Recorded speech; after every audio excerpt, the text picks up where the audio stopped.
Hey guys, welcome into the show. Welcome to Cancel This. I'm Vic Faust. Eric Johnson. There's Tabitha Hassel coming into the picture. Scotty Gherkin. It is a Thursday, February 9th. So much to get to. We're packed as we power through 2 hours today. Man, oh man, oh man. Here, coming up at 8:05. Did you know that your tax dollars, Eric and Tabitha, pay for Super Bowl security? What? While those billionaires make tons of money with their revenue sharing plan. Does that piss you off? Nah, not really. It does me. I'm sorry. Maybe I'm getting older. They should not use taxpayer money for security for any sporting events.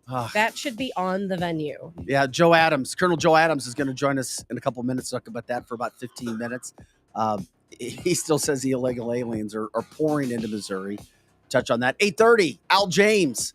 Pixie Dust Seasoning in studio. We'll have him in for about 15 minutes. Talk about a partnership with our program. I'm telling you what, guys, I met with him and his business guy. Yeah. Their seasonings. Don't stop talking right now. I'm not even playing. I'm on a damn diet. I need you to just stop talking now. Let's put it as the equivalent to Kentucky Fried Chicken's secret recipe. What do you put it on? What do you put the seasoning on? Chicken? Everything. Chicken, Steak? salt, broccoli, vegetables. You suck. I was like, damn. I guess I can do broccoli. You might even like asparagus with his stuff. Oh my gosh. no, Not to mention Al is such a nice guy. And I will have to ask him this. I only know this as his friend, and I assume the reason why he created these spices is because he's a phenomenal cook. Amen, sister. Yep. So we got him coming up. Oh boy. Just wait until you hear. If you haven't heard, I told you I was starting to like Lauren Boebert. She eviscerated, the Republicans eviscerated the former Twitter execs on Capitol Hill, unlike anything I have ever seen. They're threatening charges, not just threatening, but expecting charges for Twitter intentionally stopping, omitting the Hunter Biden story. You've got proof of the White House telling Twitter who to cancel on their platform. Yeah. Blew my mind. Yeah. You're going to hear 5 minutes of Lauren Boebert go after them. I mean, these former Twitter execs are like, what the hit us? Yeah. Jim Jordan was amazing. Representative Donalds was amazing. Yeah. We'll get into that. Trump's pissing me off. I don't know what's going on. I don't know if there's a deal where he doesn't want to be president anymore, but he attacked DeSantis yesterday with a picture. I saw that. And called him a high school groomer from his days as a teacher in Georgia with alcohol to students. But maybe I've always said that if Trump is going after DeSantis, maybe there's something we don't know that Trump knows. No, this is politics. This is different. So, who cares if? No, it is different, Eric, because you know what? If this is not campaign time, this is not part of his campaign. That was a campaign speech. Scotty, could you send me the link to send to Joe, please? I'm looking for it, man. Sorry to interrupt you guys. Colonel Joe? Yeah. Well, he uses. Oh, okay. Yeah. I didn't know. I say he already has them. Okay. So Eric, Vic is like going. He's like a singer at a rock in a band, and then all of a sudden he starts a puppet show. He's like, I'm just. we're literally doing a concert. And he's like, I'm just going to do a marionette show. What song are we doing? What the hell is that? Go ahead. I'm sorry, Tabitha. Go on, girl. Teleprompter for Vic. Sorry, Tab. Go, girl. Go, girl. I'm sorry. I apologize for him. I want to hear what you're saying. Yeah, we'll come back to that. Yeah. So if Trump is making these claims that DeSantis had given children alcohol when he was a teacher, if it's not true, Trump could be sued for defamation. Well, there's a picture for libel. No, there's a picture of it. We're going to get into that too. But since we got Colonel Joe on with us, we're joining him this morning for a few minutes. Colonel Joe, welcome into the show to Cancel This. Eric doesn't care. It pisses me off. It pisses Tabitha off that these billionaires get to use our tax dollars for security for the Super Bowl. Obviously, when it comes to security, you know all about that. What the hell's going on? What's the inside story here?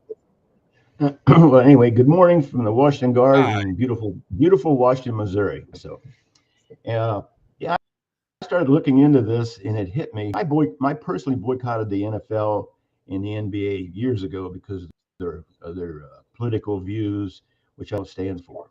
And so I don't watch NBA. I don't watch football anymore. I just personally have boycotted it. And I got to thinking about it. So I see Mayorkas on TV a couple of days ago, who's in charge of the security for our borders. Mhm. So Mayorkas is headed up DHS security for the Super Bowl. And they've called in CBP, Customs Border Protection. They've called in Border Patrol, FBI, numerous police SWAT teams. And then, of course, the Super Bowl has its own private security. But I got to thinking about that. Wait a minute, DHS is there. And these owners of these teams are making billions. The players are making millions. And we are providing federal funds to protect the entity. Now, understand, the Super Bowl is a private entity. It's a moneymaker. It's a business. The seating capacity for the Super Bowl is 63,400. The average price of a ticket, just the average price, is $6,076 before tax. Taxes is over $7,000. Some of the seats go for as high as $43,000.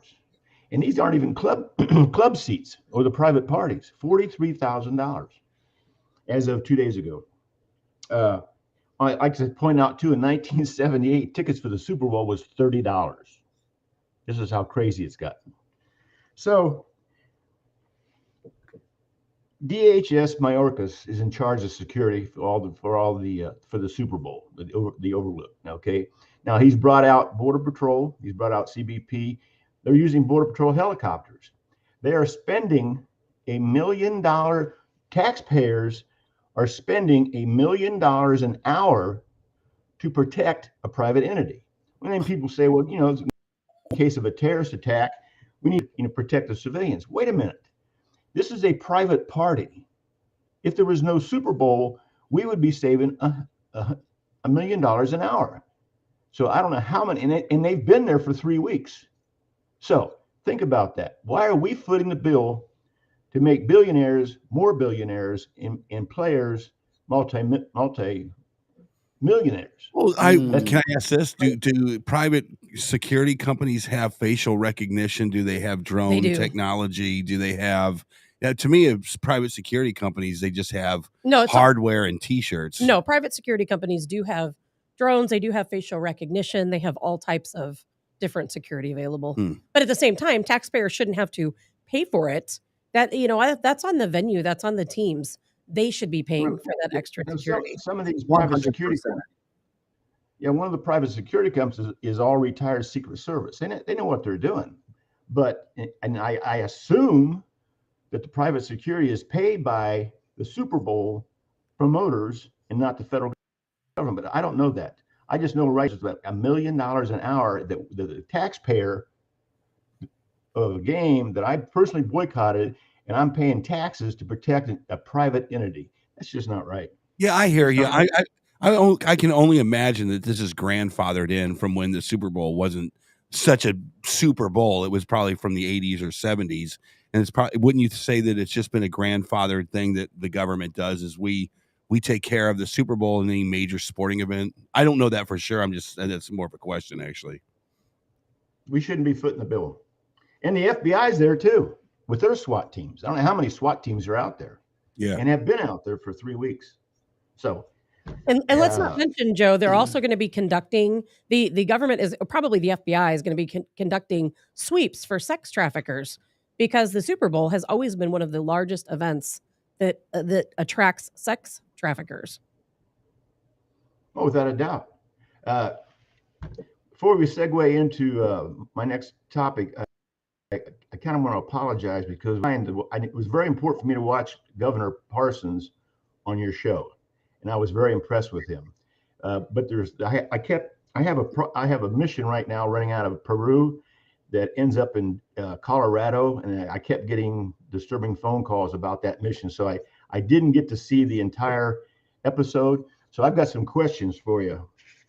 First of all, I was very impressed with Parsons' stand on illegal immigration. Mm-hmm. Very, very impressed.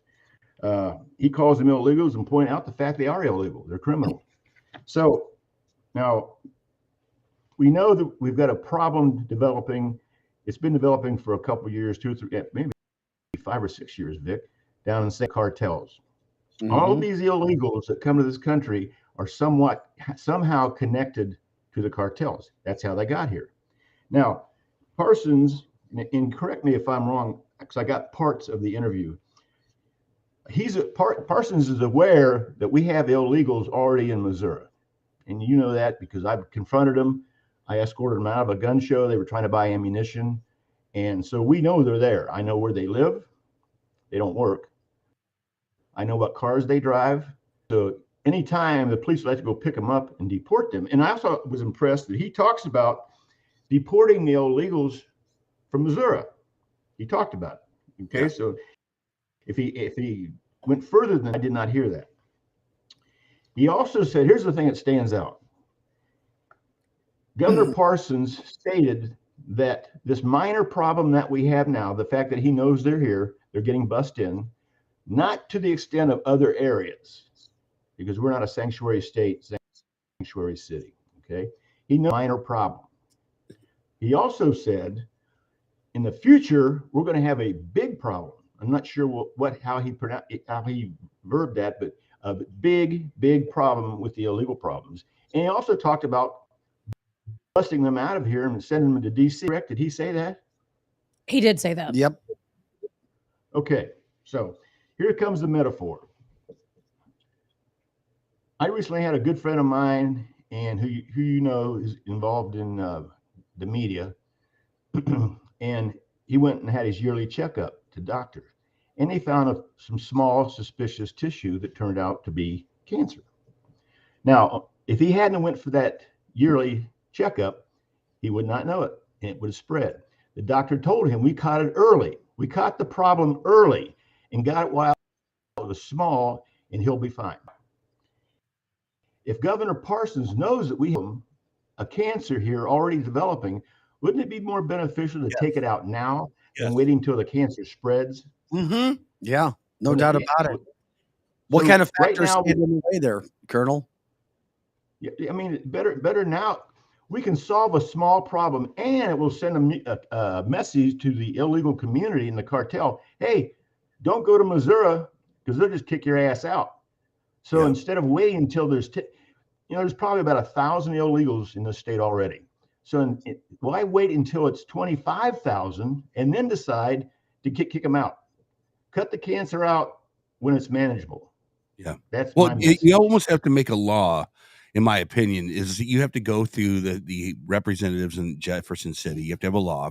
If you are a mayor of these small communities, St. Charles, St. Peter's, Ladue, St. Chesterfield, wherever else, it's a law. If you know of illegal aliens, you are criminally liable for them. I would imagine that would have to be number one. Number two, I always thought that when I lived in the Great Northwest, they had vehicles that said, it wasn't ICE back then. It was something else, but it was like immigration enforcement or something like that. And if they found you, they literally would put you in this thing and they would bring you to a facility until you were deported. And it's a different time.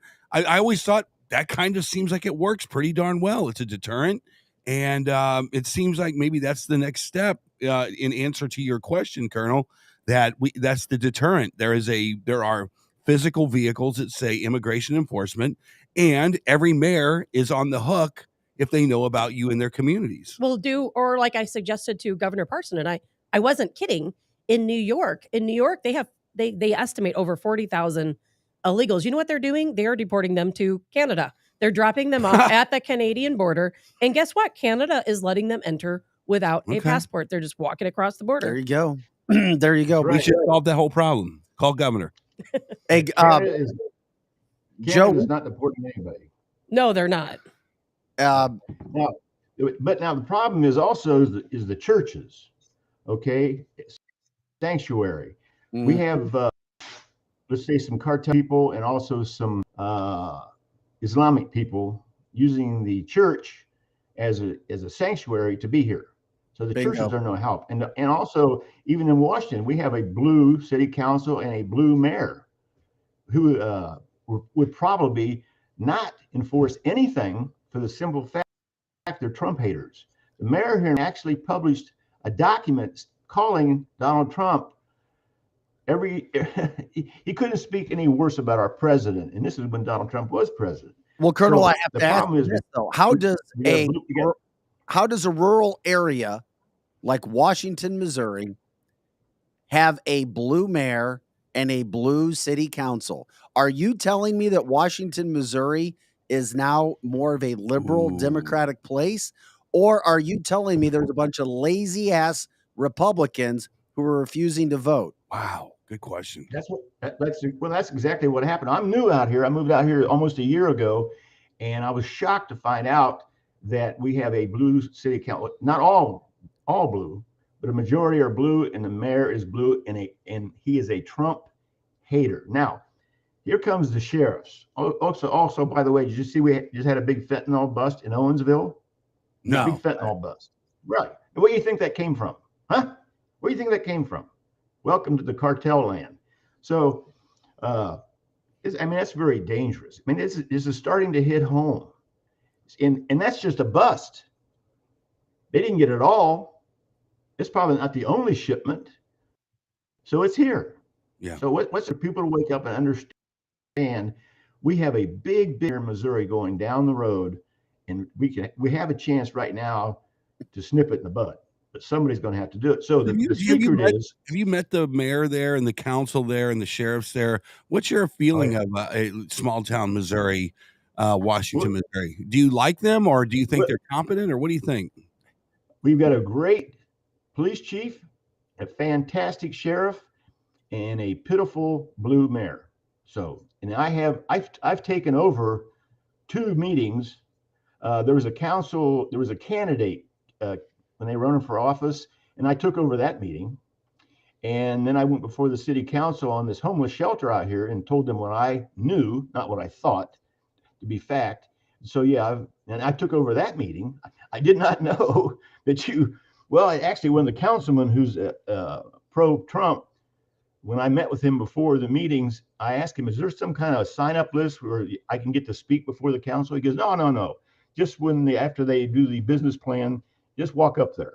So the guy doing the homeless shelter did his business plan, which was just pitiful. They're just asking for trouble. And so I immediately just went through the crowd and got up and they said, excuse me, who are you? Are you? I said, my name is Joe Adams. And they said, well, you're not on the list. I said, well, I was told I just walk up here and I've got some information since I happen to be an expert, private investigator, international, and an expert on these shelters. I told them I had worked for the Sailor Association, the largest shelter for women association in the country. Yeah. And so I took over the meeting. So they know me. What did they say? Were they looking at you shocked, or were they looking? I mean, did you feel like they knew they were absorbing the information you were giving them? Well, the first thing I told them, I said, "Interrupt me till I'm finished." So I kind of set the mood. But that's just the way I am. When I went before the candidates running for school board or whatever, you're supposed to pass a note to a person who dissects it and then gives it to the lady with the microphone. Correct. Well, I bypassed that. I just walked up on the podium and took the microphone, asked my own questions. Well, Colonel, I love it. And before we let you go here, you need to go to St. Louis County and try to get away with that. Yeah, please. That would be interesting. We'll bring cameras. No, seriously, they might be escorting you out with police, which would be really, really, really cool. Not for you, but for us to see that. Anytime I ever went to jail, it was for the right reason. I don't care. Exactly. I don't care. Anyway, the deal is the governor should get on the phone and call the sheriffs. The sheriffs. That's the secret. I'll pass it along. He's a former sheriff himself. Right. I'm sure he knows it, but there's always that word called politics involved as well in everything. So.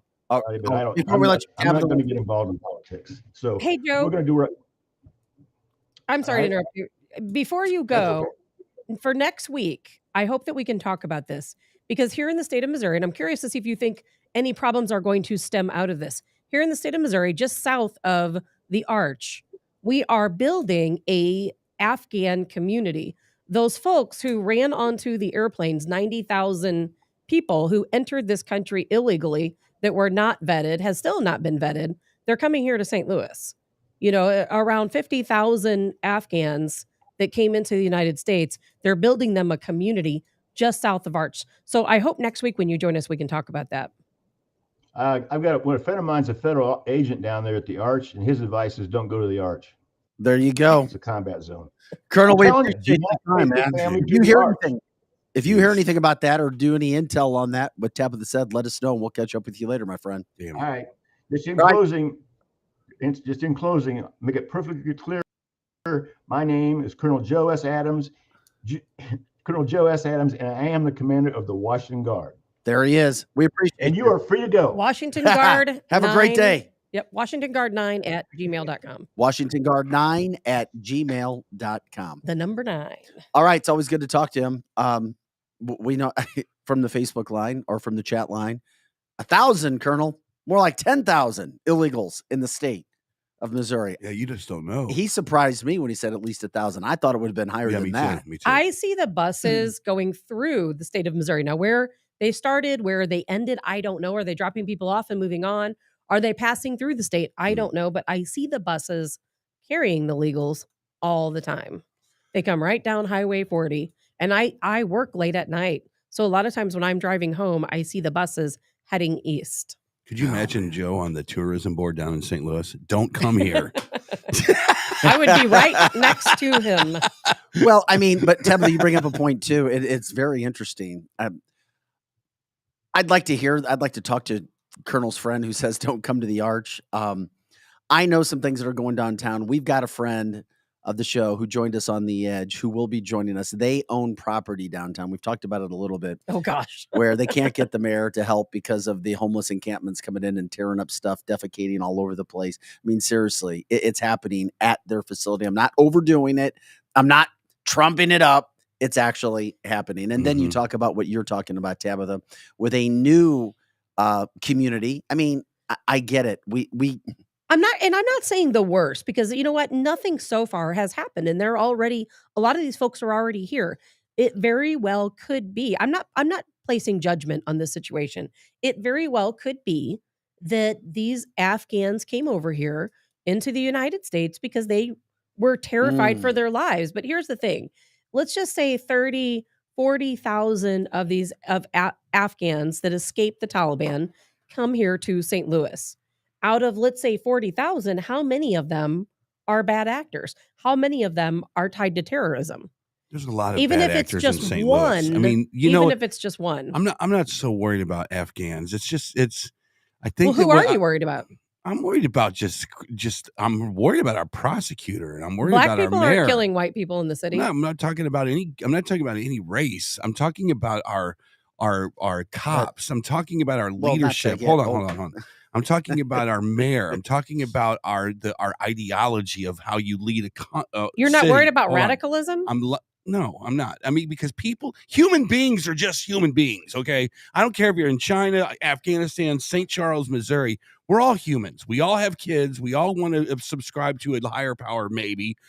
People are dumbasses. That's why you need governments to say, if you create havoc in said community outside of making a restaurant and you try to go and break in cars or kill people, you shall go to jail. Well, I am not worried about other people who are just common citizens of the planet Earth. So you're not worried about potential terror. Then what do you mean? Wait, hold on. Then you're okay with the border being open. Let's do this. Let's give everybody the benefit of said doubt. Okay, of just being a human being. What I'm pissed about, day in and day out. Number one, the media. Our local media here in St. Louis, Missouri, sucks balls. They are horrible. They basically will tell you the story of how many people got shot overnight, but they'll never dig into why people are recidivistically getting shot at in St. Because we already know. In St. Louis. They don't need to dig into I it. see a Tashara Jones who is way more concerned about LGBTQ rights than she is about putting criminals in jail. I see a prosecutor who is completely lackadaisical. I see one of the greatest cities at one time, St. Louis, Missouri, going into the garbage can, and people are trying to literally escape the St. Louis ship going west. St. Charles, Forestell, Chesterfield. Well, how far can we go? You want to go to Columbia, Missouri? Eric, everything. It's not about Afghanistan's being in St. Louis. But it is. No, it's not. Yes, it is. we have we can have more than one problem at one time. That's the problem. We can have more than one problem at one time. Cultural. Here's one other thing I'll say can about. Here's one. I'll you give just you. talked for 5 Hold minutes. on. I will give you one thing. You can't upset the culture of a city that fast. You have got to let it. You have to add the ingredients slowly. Okay, You the can't- culture of the city is violence. A and B. We can Whose have fault is it? we can have more than one problem. Everything you're saying is absolutely Whose fault is the correct. violence? Everything you're saying is absolutely correct. But what we're talking about with the Afghans coming into the area is a completely different topic. It's an additional It has nothing to issue. do with that. That's a big problem. No question it's about Tashara it. Jones's fault, period. It's Sam Page's fault, period. It's the sheriff's fault, period, who don't go out there with a unit of I people trying. understand, but we're not talking about that. We're talking about you know something what? different. If you have to amp it, no, it's really not. To me, it's not. To me, well, you won't let me explain it, or I would explain what. Well, the what are you problem gonna? is. Okay, yeah. How are you going to add to that? I don't even understand. But you okay? Okay, don't we look went at way me like I'm trying to take up everybody's time. I'm just trying to get a Is statement. Eric looking at you like that? No, You both are. You What? both are. I'm trying to help you. Well, there's no reason. You don't have to help me. No, I'm trying. But No, I'm trying to give here's you the airtime. situation. Here's the situation. Don't get me involved in your and Eric's Oh, deal. I have nothing yeah, to just do come with at me. this. Just come at me.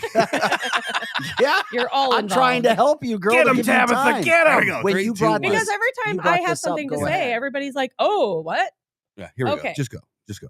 Eric, what you're saying is 100% correct about the city of St. Louis. But what I'm trying to explain to you and to the people listening to this show is that here in Missouri, we're facing a very big problem. And that problem is radicalization of extremists, extreme Mhm. people What? who have an ideology, who may potentially set up a no-go zone right here in the city of St. Louis. We are using Well, then our that, again, tax leadership. payer Leadership. dollars to set up this area in South St. Louis, where we're going to have thousands of people who came into this country unvetted. These are not the people who had a passport that day, who had a letter to get on these airplanes. These are the people who ran onto the airplanes, who ended up in Virginia, who were at this center, who they said, you can leave. We're not going to vet you. Just go ahead and go if you want to go. And guess Mhm. what? And they went. And you know where they're at? They're here in St. Louis City. And you know how we have It's coming. It is coming. And they're building them a community center.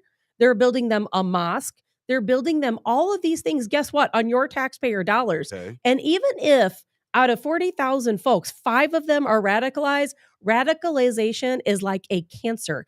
It will spread. And this is exactly how ISIS took over in Syria and in so many other countries. It is such a big deal. You're absolutely correct on crime, but what we have taken place in South City is a big deal as well. To me, the bigger problem is the people we vote into government, because when you make a law that it's all says together. when you make a law that says anything other than if you commit a crime, you're going to jail. Ideology is going to be different from St. Charles to Fenton. It is just going to be different. People, the way they live is just different. If a Afghanistan family is living so peaceful in downtown St. Louis, I'm cool with that. As soon as they start blowing up the AT&T building down there, that's when I have a big problem. No, it is. And what Tab was saying is right. It is happening. It's an additional problem. It all kind of funnels back up to the top because if you have leadership, those things don't really happen. They don't. Right. You're right, Eric. Tabitha's right. That's why I was trying to make sure I could jump in and make sure Tabitha could say what she was saying. They all go in together. And then, of course, you have the issue with Washington, with what Colonel Joe was talking about. You have issues kind of all over the place, which is what we're all trying to deal with right now. Yeah, I don't believe in racism at all, to be honest with you. I believe in culturalism. I believe that cultures have had a problem on this planet Earth intermingling together. I believe that 1,000,000%. But as far as a skin color or what they do in life, I think that racism is a completely invented problem, and it is used by politicians worldwide. I really do. But I do believe culturalism is a total real thing, that certain cultures just don't understand what the other culture is doing and they get pissed off at each other. That's it, period. So, I mean, that's my 2 cents on the whole thing. People should be able to live. They're here for 80 years. Are It's they a finite amount Are of they time. here yet, Tabitha? Yes. Not Okay. all of them, but I believe there are, last count I heard there's about 5,000 to 10,000 here already. Afghans? Yes. Just hanging out in South City or Correct. south of the Arch. Correct. Like in a tent city or where? No. They've appropriated buildings for these people, apartment buildings. Who did that? National and homes are federal government. Federal. And what they're doing is, let's say there's, you know how we have occupancy permits? We must be getting money. That say that, oh, of course the city is getting money for this. You know how in normal times, if you tried to rent a house, okay, or you bought a house, what would happen? You'd have to get an occupancy permit that said, okay, only 2 people can live here, 1 person per bedroom or 2 children per bedroom. They don't have to do that in this circumstance. They have 15 to 20 people living in one home in this area of South City. And to your point, Eric, these, like I said, the majority of these people are probably really good people who came here for a good reason. They're here. They're trying to better their lives. But what about the 1, 2, 3, 4, 5 or more radicalized folks that slip in federal prison for the rest of their lives if they are that radical? No, and they're espousing fear and they're espousing are terrorists across this country who are not in federal prison. They're sleeper cells. They're just waiting for their opportunity. And you know what? While they're here, they're like a cancer and they're radicalizing all the other folks. Look at Beaumont, Texas. Look at Dearborn, Michigan. There's a lot of radicalization going on in these areas. Yeah. Apparently, there's 5,000 in Maryland Heights. You might know about that. Are you being serious? Oh, I thought you were joking. I didn't know. According to the Facebooks. I thought you were talking about liberalism in Maryland Heights. Well, you know what? It seems to me like conservatives are the minority in this country. To me, that's what it feels like. It really does. It's like you have today. Colonel Joe basically comes on the show and says Washington, Missouri is a blue county. I almost fell down. I was like, if you've ever been to Washington, that is as red-blooded, conservative, fly the flag community as I've ever seen, and I would never have guessed that it was a Democratic. It blew my mind. I had no idea. But once again, I talk about it. Tabitha talks about laziness in voting. We said it yesterday. Your vote everywhere matters. Every single place. I'd be curious to see what the voter turnout was. So you find out what's happening with that situation. Okay, we're going to be talking with Al James of Pixie Dust. He sent me a picture of traffic. For those who don't know the St. Louis area, whenever there's an accident on Highway 40, west or east, good luck getting anywhere in a decent amount of time. Tabitha, we've got you for how much longer? About 15 minutes? About 15 minutes, and I'm out of here. Okay, man, I don't know. I don't know where to go with this. Can we finish up the Trump DeSantis deal? Whatever you guys want to talk about. Before we came in, here's what was going on with it. We were just teasing it a little bit. Mm-hmm. Now we get into it. Here's what happened yesterday. Donald Trump, for whatever reason, chose to go after Ron DeSantis for the second time in as many weeks. He called him something last week where he ripped him, saying he wasn't loyal yet again because he said he helped him. Then yesterday, he called him a groomer. There was a picture of Ron DeSantis when he was a teacher at a Georgia school with high school girls and alcohol. And all of a sudden, Trump used the word groomer, saying that he was grooming young girls. DeSantis was asked about this yesterday at a roundtable. And DeSantis, in true presidential form, in my humble opinion, said, I'm not going to, get down in the weeds with another politician. I'm not going to rip another Republican candidate or a Republican in any nature in politics and go after him for saying this kind of stuff that he is saying. He can win the primary that way. He could literally win the primary that way. I thought it was a huge deal. Some people may not think it's a big deal. Yeah. I think it's a big deal. Why is he even doing this? Because Trump has gone after him twice in 2 weeks, and DeSantis won't take the bait. But DeSantis says he's not running anyway. Exactly. So what is the point in him going after him? Trump thinks he is. And maybe there's something, again, that we don't know. I'm sick. Look, I love Trump. I think he did a great job. He's upsetting people. I think I think he did a great job. It was under the cover of darkness because he had so many things going around him, but he did a great job. It's time for him to go to Mar-a-Lago and really work on his golf game. And this is over the line. Okay. DeSantis is even if you really believe that, DeSantis is your future, Trump. You don't do that kind of stuff. This is ridiculous. I'm officially jumping on the DeSantis train this morning, right now. I'm done with Trump. I'm done with Trump, dogs. I'm done. I cannot take this crap anymore. There's a lot of people that feel like you do. I can't take it. I can't take it. DeSantis would be the second coming of Ronald Reagan, in my opinion. He would be the most. He's already demonstrated he has amazing communication skills. He's demonstrated he has an amazing family. He took a purple state to completely red. He has Democratic mayors that have supported him on issues. It's a place that people want to go. Low tax. I mean, what I got to keep going. He's destroyed California's governor. So even if that clown comes at him, he's going to win. Right now, I am announcing my candidacy for DeSantis. Your full support. My DeSantis support is in full bloom. Okay, we know that Trump is not a silly, stupid, dumb, uneducated guy, and we know he is a very, very good politician. He is crafty. He has been through more than any other politician has ever been through in this country. I look to what Tabitha says. I always look, why does somebody do what they do? Most of the time, people don't just react or say something for no reason. There's a reason, or they've been pushed to a point, or they know something. Why? It makes 100%. I think so. Trump he's a very intelligent guy. If he's saying I agree with you, Tabitha. I think something's up. Doing. He knows what he's talking about.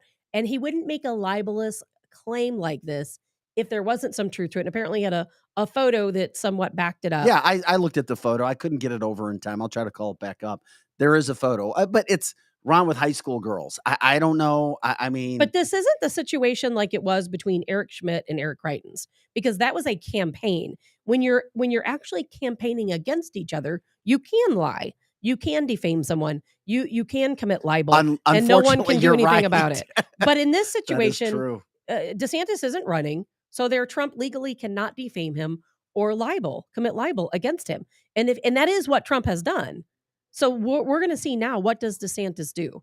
Because if DeSantis comes after Trump and says, I'm going to sue you for defamation or for libel, then we'll have to revisit the issue. The only thing he does is he just shakes it off and goes, dude, the Trump days are over. I mean, it looks to me like DeSantis, he just goes, yeah, you know what? I don't respond to bullies. I'm sorry. I got too much stuff going on over here. But does he not reply? And then you move on to something else. No, you don't reply. Does he not reply because it's true?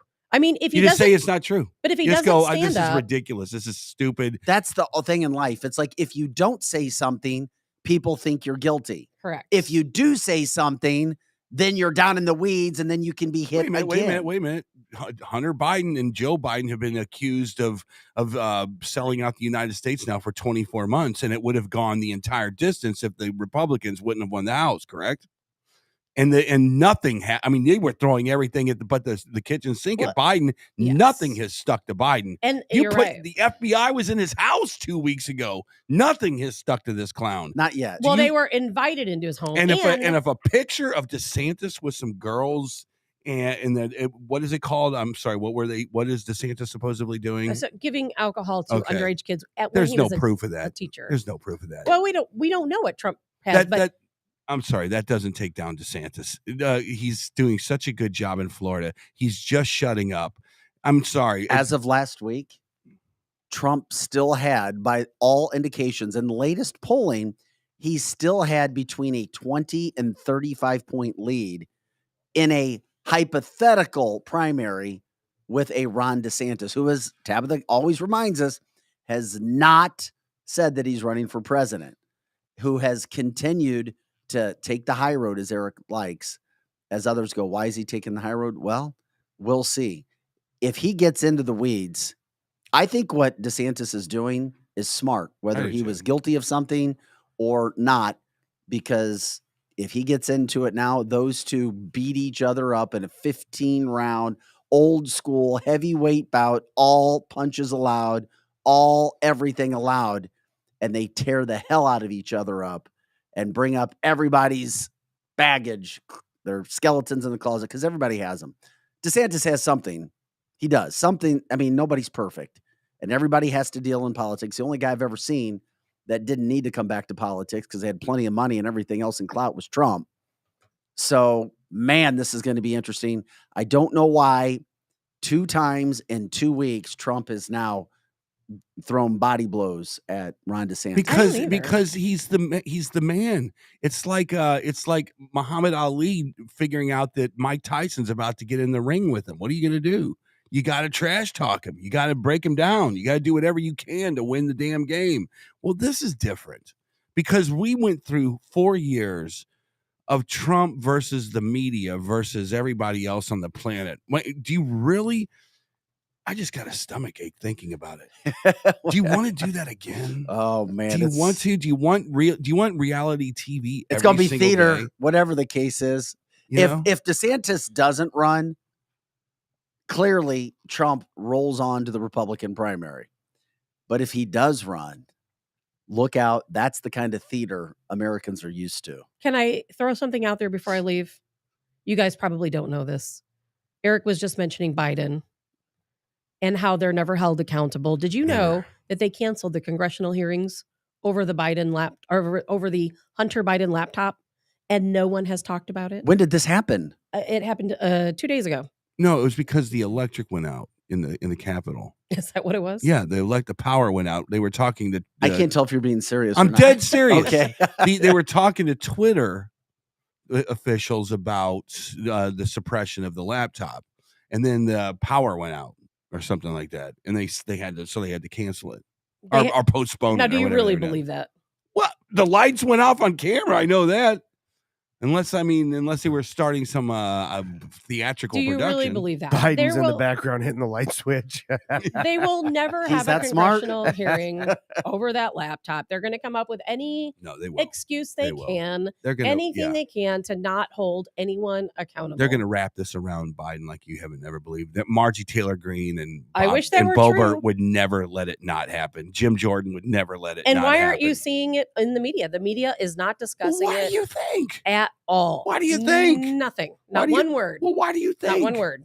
Why do you think? Because they don't want people to know that they've scrapped it. Well, I mean, who's going to be the one that shames them into running footage about their dear beloved leader? Who's going to be that one? You? The media. Why don't you do it now? Do an impassioned plea to all of media to say, we want you to run this. We'll even watch your stupid news programs if every single day you have something new on the laptop. The media does what the government pays them to do. That's a massive story. Yes, it is. And completely covered up in the media. It's a massive story. But the media pays what the government tells them to do. That's why we call it state-ran media. They say, okay, tell everybody to go get the big V. Here's some money. Tell everybody that it works. Here's some more money. Tell everyone this, and that. Or you know what? Or don't tell them this, and that. Here's some more money. That's how the media works. And that's why you have to turn your television off. Think about this. If most of the world turned off their television, what a different world we would live in. Because right now, so many people out there believe the propaganda. Well, right now. It's because we've been trained to do that for so long. That's right. But Tabitha, guess what? If you look at all the statistics, people 30, 33, maybe get them 35, on a large scale don't watch television. You watch your phones. So with that being said, people aren't watching quote television. They're looking at headlines, which is even worse. They may be looking. There's a couple different factors. They may be looking at headlines. You'll see, but you're not going to turn off your phone. It's not happening. Nobody's turning off their phone. Not you, not me. Headlines are always going to be there, but they're not quote watching television. The people who are quote watching television are people who are 40 and over. Those are the people who still might be. And then it's even an older age when it comes to those news channels that you talk about, whether it's Republican, conservative leaning. So things have changed and are changing. They have, but the people are still getting the propaganda. It doesn't matter if you're looking at your phone and you're seeing news headlines, if you're watching television, if you're listening to people who do watch television. You know what the problem is? It's people don't critically think any longer. People don't do the research themselves. They see headlines, they see what's on the television, they listen to other people, and not one time do they take the time out to actually go online or call people or research or fact check or look at all sides of the equation. Okay, they just don't do it. We want everybody to know everything's fine with Tabitha. She has to go to a doctor's appointment. Yes, so that is correct. She didn't get angry. She's happy. No. She's going to take care of. You You're going to take care of your eye or whatever. Well, actually, I'm going to work Ant-Man here I think what you should do, so we can give some more viewership is you should get mad at me right now and then stomp out of I here. could never be Tabitha mad ran out at of you. studio. I think you should throw your I table could over. never be mad at you. Throw your Eric is one of table like over. the sweetest people on the entire planet. I could never get mad at you. Lies. Or Vic, for that Lies. matter. Which is No, why it's I would good when we never- debate on the show. I would never be mad at either of you. Okay, well, you'll be back tomorrow, and I will be back tomorrow. Keep us Tomorrow, posted. I thought today was Friday. Oh Okay. man, you screwed up my whole don't day. do that to us. No. And I hate to miss Al James, one of my favorite people on the planet. But Al, we Well, will say hi reconnect. to him for a second. We're setting Al up right now as we speak. So. Yes, and I have to make a run for it. I've got to go to work. All Doctor right. appointment. Bye, But I'll see you Tabitha. guys tomorrow. We'll get you out of here in just a second. I mean, that's how you have 45 minutes. It goes by just like that. Super, super fast when it comes into there. Now, as we were talking about Al James, we talk about companies partnering with us and us partnering with other companies and awesome products. We now are welcoming in Al James of the St. Louis, Missouri area, born and raised in the St. Louis area. He has a company. One of the companies he has is Pixie Dust Seasoning. I say Pixie Dust Seasoning. You see the logo behind him. I have tried some of the seasoning. Eric, I don't mean to get you too excited, but it's pretty damn good. Al, welcome to Cancel This.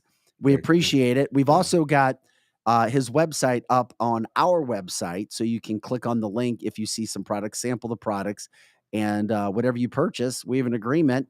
It helps Al. It helps Cancel This. Al, tell our listeners and viewers all about yourself, man. Well, hello, and good morning, everyone. I like that hat. Appreciate it. Thank you. So I started Pixie Dust Seasoning about 2 years ago, roughly. We pretty much had a pretty good launch. Got into Schnucks Fresh Time pretty quickly within the first year.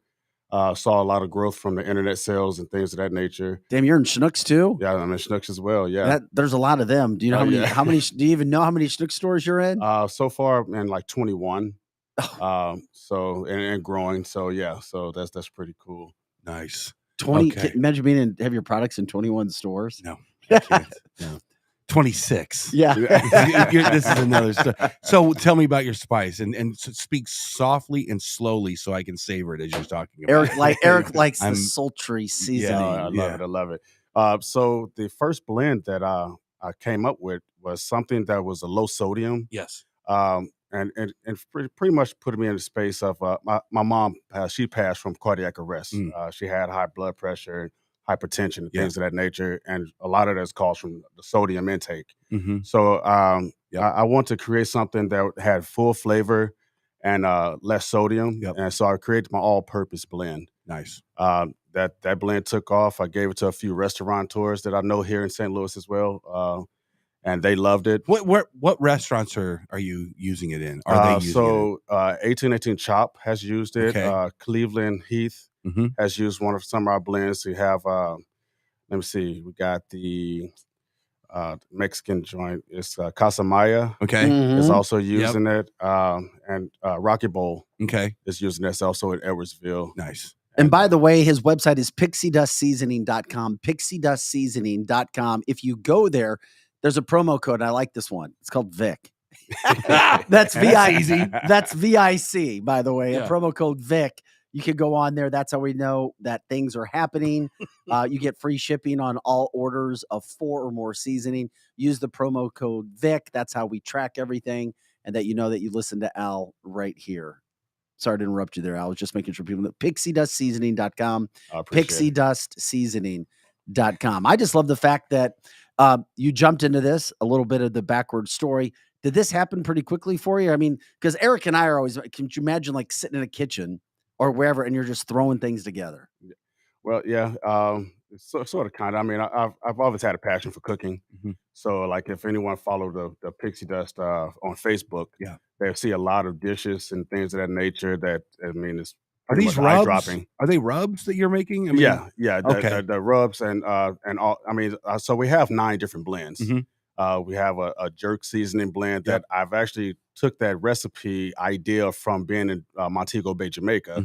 Had some of the best jerk chicken there, and I was like, I want to see if I could recreate it. So I did so. We also have an Asian stir fry blend that anything Asian is like, it's almost like the 5 spice. But just with a little bit more to it. Yeah. Really? Yeah. Okay. Keep talking. Yeah. We got a fajita blend that I created. That's the blend that Casa Maya is Yeah. using there. Uh-huh. Let me see. We also I created a seafood blend, and what makes that blend stands out is not salty. And that's the most important part of like most things, because like I hate to say it, but some of the seasonings for that is very salty to my taste. Yeah. And you can always adjust salt, Yeah. but you can't take it out. Right. And so yeah, I created that, and I mean that seasoning tastes phenomenal on salmon, anything seafood, shrimp, even lobster. It's phenomenal. MSG free.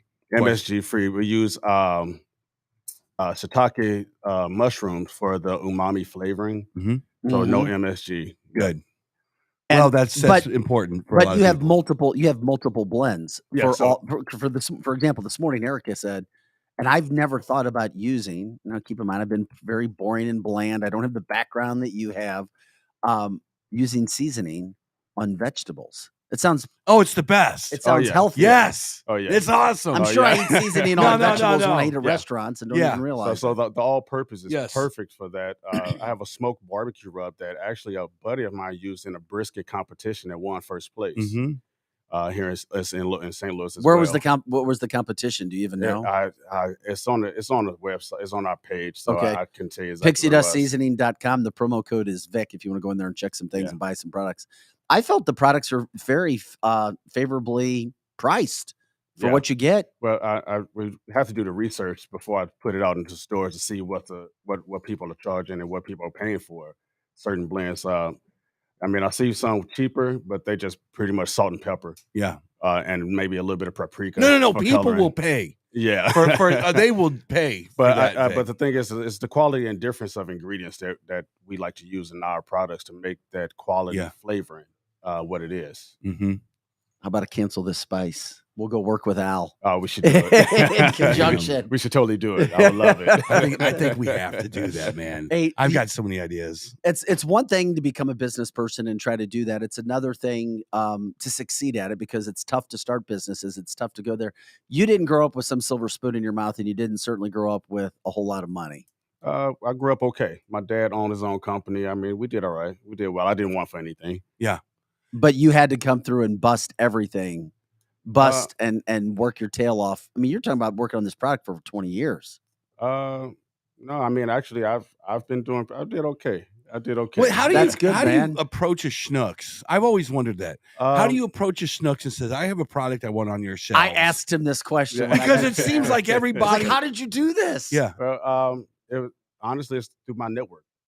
Just knew somebody that knew who to contact directly, and they got me into the right person. But the thing is, with that type of business, you have to have all your I's dotted and T's crossed, right?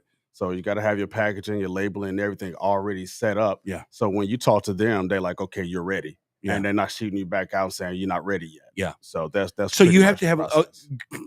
I'm legitimately fascinated with this. So you have to go out and get a warehouse or warehousing. And yes, it's in Schnucks, everybody. They It's were in asking Schnucks. you. 21 Schnucks stores. And by then the you way. have to have trucks to deliver that, correct? Or how does Well, the infrastructure behind it something just like depends that? on how you structure it. Like, so for a small business like mine, Yeah.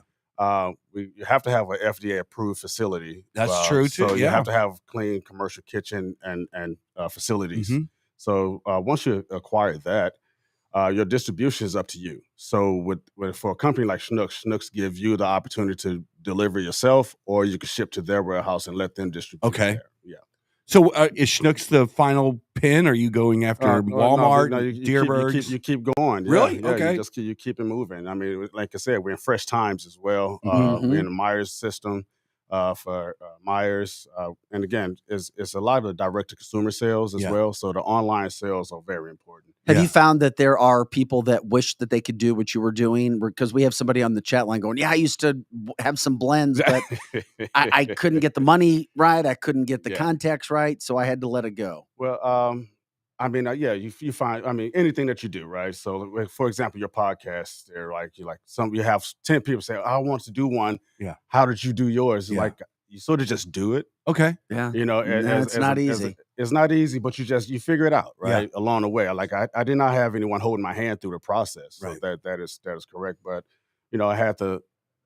I mean, but to Vic's point, at some point, you it's not just about I want to put my spices in schnooks. At some point, you're sitting in your kitchen with whoever else it is and go, does this suck? No, it's a little too much salt. Okay. At some point, you're developing the product. Yeah, who is the final say? Is that you, or do you have a secret person in the kitchen with you?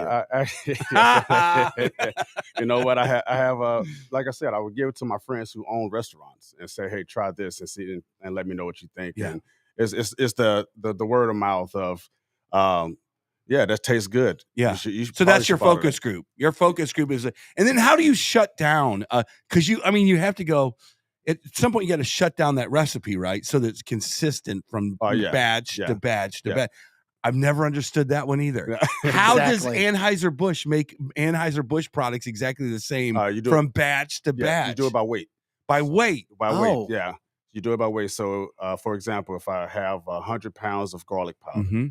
So by the weight scale on what goes into each batch, that's where I'll take 10 pounds of this, 5 pounds of that. Okay. That's how you make sure it's always consistent. Right. Okay. Is there a product? What's your most popular product? I would say the sugar-free all-purpose actually is the most popular right now. Oh, sugar-free. Yeah, you mean there's sugar and spices? Yeah, everything nice. Yeah, that's right. That's right.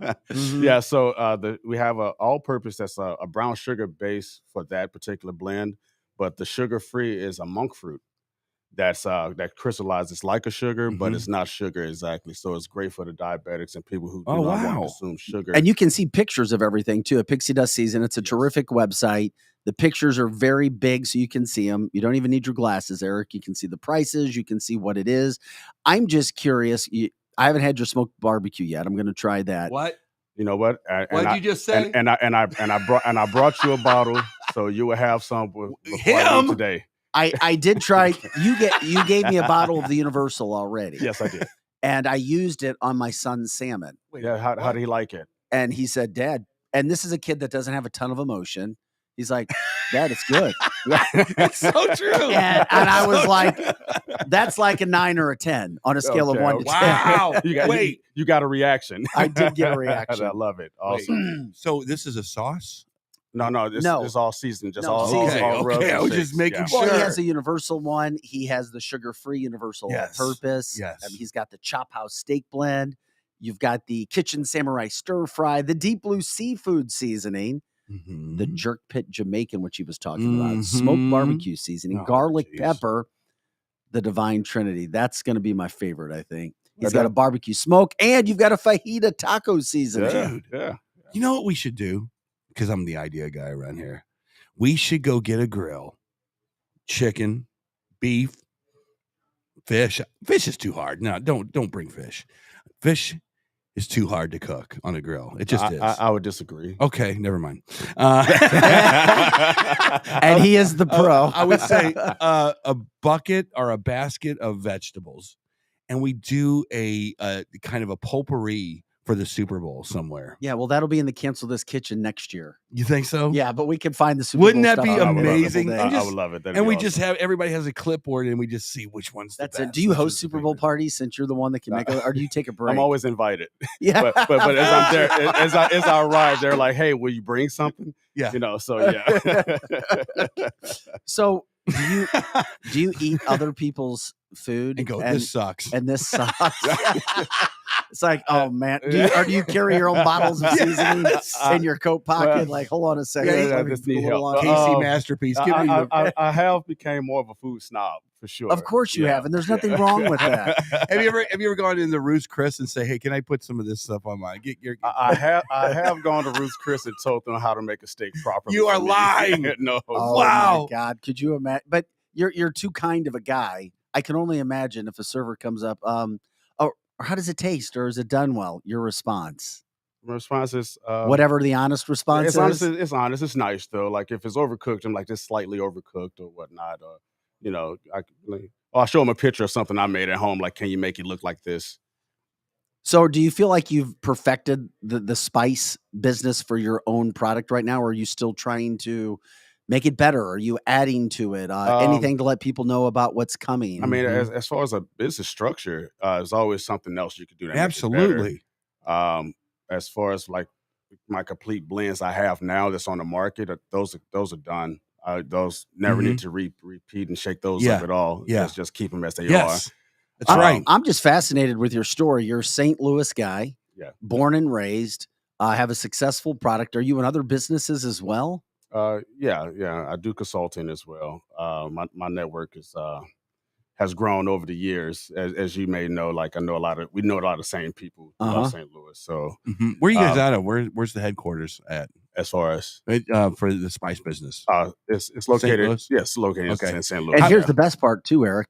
He makes all the products here in St. In Louis. St. Louis. Yes, yeah. that's awesome. Everything here, hometown. How is the business community here? I mean, and we ask everybody. We've asked honestly, Stiefel. I We've asked everybody. I think it's very supportive. Really? For a new company. So like the grocery stores now have they're so open to local and small businesses coming in, minority businesses as well coming in. So like you would go into a Schnucks or a Fresh Time, and you would see like an aisle dedicated for local vendors there. As well as Deerbergs. Yeah, they're in there. Deerbergs I didn't know Are you in that. Deerbergs yet? It's being worked through now. Yeah. Okay, they're catching up. Yeah. They're catching up to the game with what Al James I need is to come bringing. on with it. Come on, let's get it. How often do you guys sell out? I mean, are you guys like just running product all the time, or is it? You know what? Different locations sell different products. So you figure the Edwardsville location, all my steak rub and seafood is gone out the Edwardsville location, Right. But down over here in DePere, that might be just the garlic pepper, and something else, Right. So it's just like it just varies. Yeah. So just recently I just replaced out of 4 different stores, full 9 sets. They placed another order like we need all 9. Yeah, bring it back. Wow, that's awesome to hear. Hey, before we let you go, I'm so hungry now. What kind of advice do you have for people, whether it's starting a food business, spice business, whatever, entrepreneurs, whether you're 20 or whether you're 70? I say just focus and you got to execute. It's going to be tough. You just got to stay focused and execute. So that's the best advice I could give, because I stayed focused and I knew that this thing could work. Yeah. Even though I heard people say, "Man, it's a hard business to get into," I just did it anyway. Right. And it's showing itself right now. Yeah. Man, St. Louis needs people like you. They need St. Louis County, St. Louis, St. Charles. People need mentors these days, because the business world is changing. The job world is changing. They need to look at people like you and go, I have a skill too. And then they would, I'm seriously, I think that the youth of our communities now needs people. That's a great point. Needs people like you just to go and talk to them. They need people like us. Yeah. Because we all are doing something that we love to do. Yeah. Yeah. PixieDustSeasoning.com, PixieDustSeasoning.com. Love your logo, PixieDustSeasoning.com. If you go there and you use the promo code Vic, that helps Al realize, hey, that's coming from my time spent over there at the Cancel This show. And also, before we go, for the month of February is Heart Month. So I am donating proceeds to the American Heart Association for all sales for this what a month. great idea. It's something that's important to me. Yeah. So if you go to PixieDustSeasoning.com, you type in the promo code Vic, plus you get the satisfaction of knowing that your purchases are also going to help the American Heart Association, as well as it is the situation for February.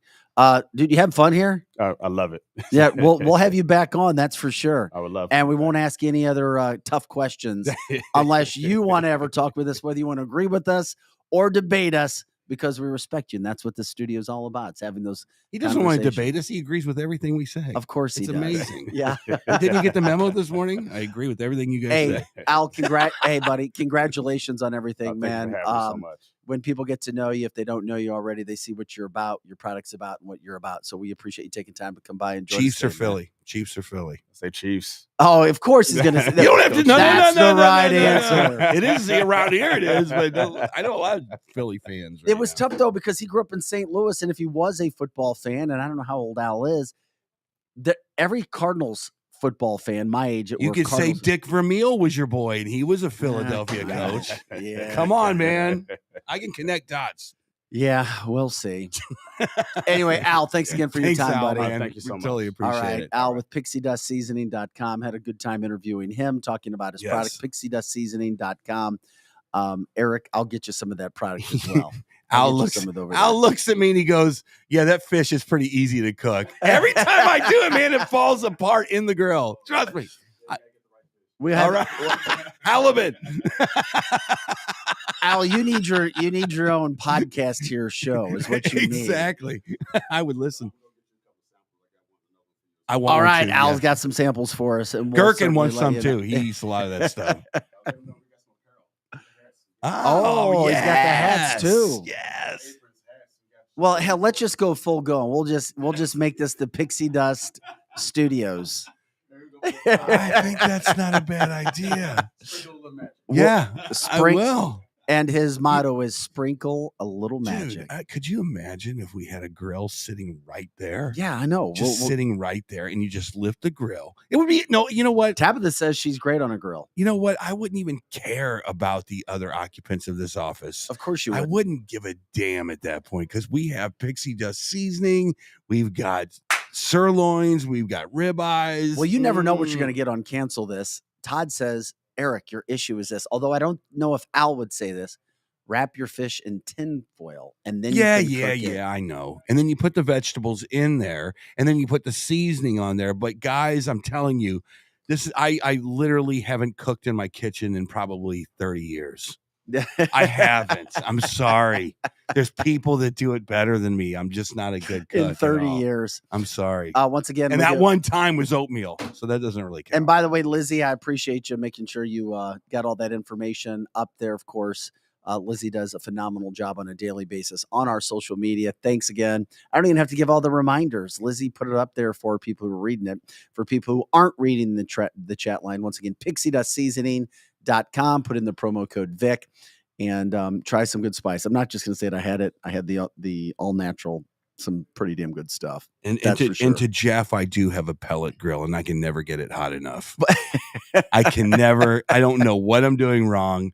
I can never get a pellet grill hot enough. I bought one at Home Depot one time. I go, this is the answer to all my problems. It's not a gas grill. It's not charcoal. This is badass.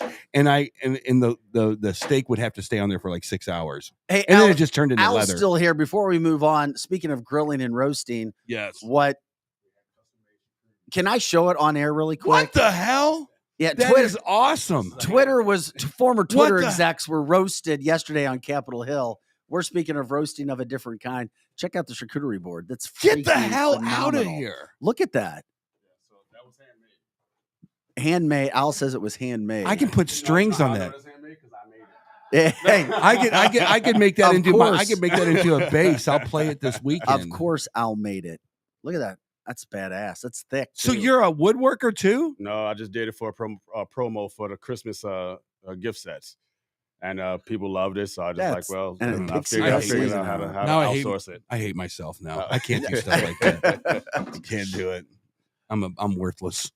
Oh yeah, no, it happens. Hey, if you could real quick, Al, since I called you back in, just run through the products really quick so we can let people know. So right here is the all-purpose original all-purpose rub that we made. We also have the smoked barbecue, the one I was telling you about here, the award-winning. We have our jerk seasoning right here. Okay, all right. We got the Kitchen Samurai. What does the Kitchen Samurai do? Is that for this is for Asian. Okay, all right. This is all for our Asian blends and cuisine. This is our chop house steak blend here. And I brought in the seafood Deep Blue. And okay. This is really good. All right. You can go to the website again, pixiedustseasoning.com, and check out all those products that Al just showed you. Al, is it a problem to make a steak in an air fryer? Good question. Good pick. No, somebody, the actual quote on the chat line was a heathen made a steak in an air fryer. I was shocked. They've been advertising using the utilization of air fryer, which is just a convection oven at the end of the day. Yeah. So I mean, it's subjective. That's a no. That is a no. I'll just say hell no. It's subjective, right? He said not just for my personal steaks, I prefer a good bone-in ribeye has to be on the grill. What do you think about the government taking away our gas grills? Well, they haven't yet. Hold on, Have you heard any of that though? No, I don't know anything of that. Yeah. Okay, well, they are coming after our damn gas grills. I'll You're believe going to it. have a steak. It'll be a fried steak. I'll From now believe on. it when I see Yeah, it. I'll use a torch. You Thank you, take guys. I would come to the restaurant just to watch the cooks with a torch. Doing the torch, man. Oh man, Yeah. Al, thanks for jumping Thank back you in guys with so us, much. buddy. All right. I don't want to get Al into politics, or I'd have him stay. So that's why we let him He get doesn't going. care. He doesn't care. I know he just wants to make food. I'll take them all. I'm gonna get my own. I want to make sure Scotty and Eric get it, if Eric actually uses I'll go them. up to Schnucks Oh, right now and thank buy you, it. yes. I don't really even care.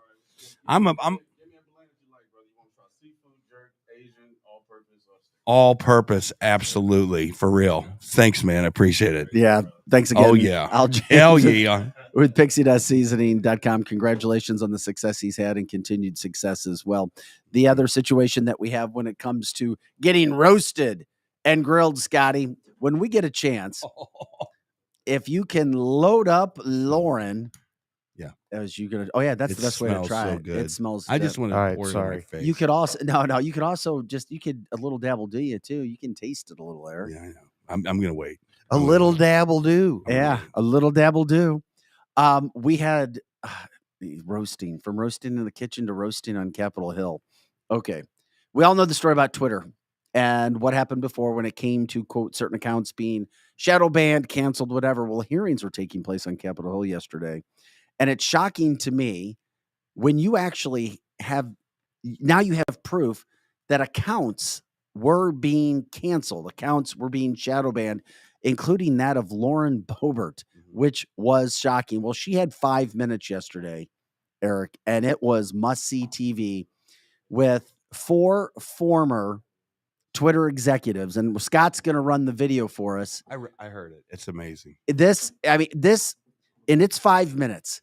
But this 5 minutes is every bit as good as you can imagine when she's ripping it. Scotty, are we ready to roll that yet, buddy? Or you? Oh, What's he's that? got I'm it. He's got sorry. it queued up. I was getting my seasonings. Oh, okay. I got sidetracked. No big deal. Let's right, run no big Lauren deal. Lauren Boebert going after Twitter for shadow banning her and basically catching them in a lie on literally under oath. All right, here we go. Thank you, Mr. Chairman. Mr. Matt Taibbi, a respected reporter who published much of the Twitter files, said, quote, Twitter's contact with FBI was constant and pervasive, as if it were a subsidiary. Now, I want to better understand why he would suggest that.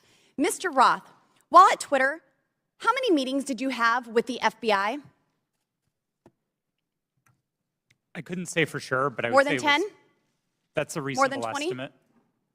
I couldn't say for sure. More than 50? That seems a bit high. Many meetings with the FBI. Well, we know how many FBI agents worked at Twitter while you were there? I don't believe any active FBI Former agents. FBI agents. How many worked there while you were there? I'm aware of perhaps 2. Well, we know of at least 9 because they started the BU group chat, BU for Bureau. Now, Mr. Roth, did the FBI ever ask you to share information like users' communication data without going through proper legal channels? No, they did not, and I would have refused if they had. That's correct. I see that you denied Agent Chan's request for access to Twitter's data feed. What's sick isn't that you would deny it. It's that the FBI would even ask you for the private data of American citizens without going through legal channels of the law. Now, I want to remind you, Mr. Roth, that you are under oath. Did the FBI ever ask you to do anything that was illegal or questionably legal? I'm not a lawyer, but certainly not to the best of my recollection or knowledge. Now, from the hearing that I've been a part of today, it's almost impossible to tell where the FBI ends and where Twitter begins. We have Mr. Baker here, a former FBI agent, and there seems to be a revolving door between the FBI and Twitter itself. Even Mr. Baker said that there was no collusion with the federal government and Twitter. But Mr. Baker, that's you. You are the collusion between the federal government and the FBI. And now with it, this is such a problem because we're seeing censorship all over. Mr. Roth, Ms. Gaddy, did either of you approve the shadow banning of my account at Lauren Boebert? Yes or no? No, I did not.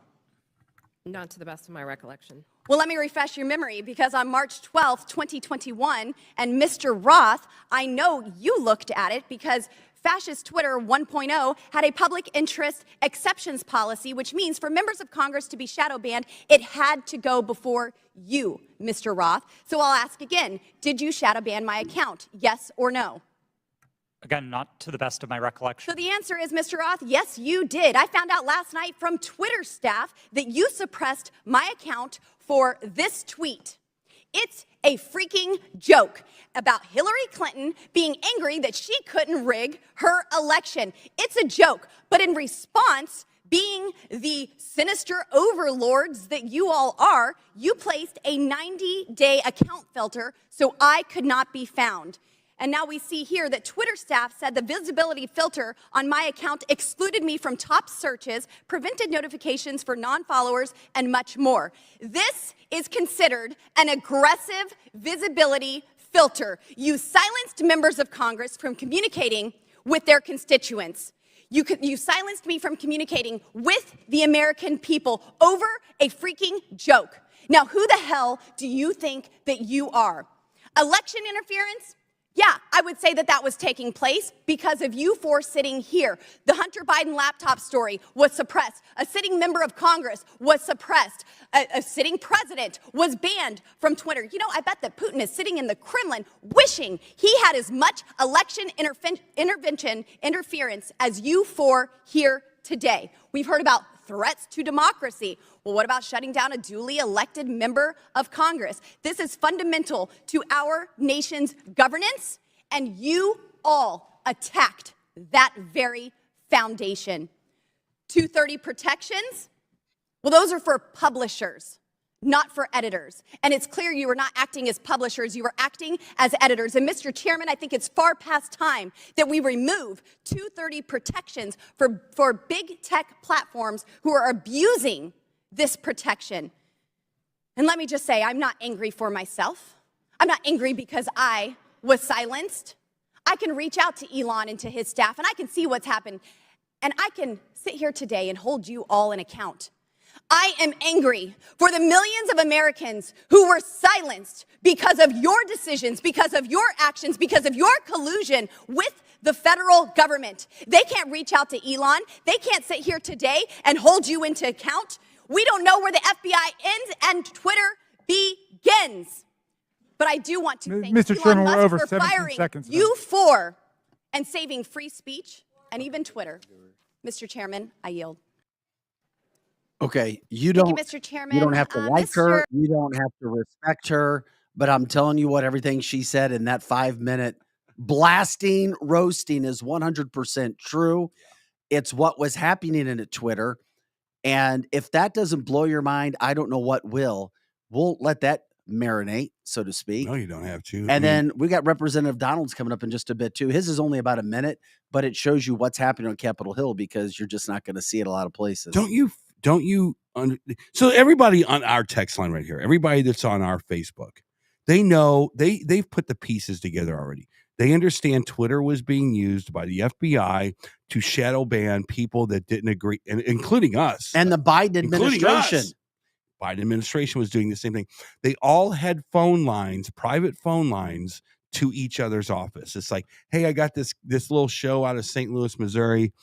And I don't know, they're kind of conservative. Any way you can tone down who gets to see them, we're on it.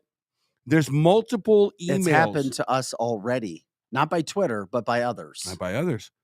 Twitter, we don't use Twitter a lot, apparently, but maybe we do. I don't even know. But the thing about it is it's over. You guys know about this. A lot of the United States, the people of the United States, they didn't believe this. And this is the first time they're actually having a chance to see her say this to these executives.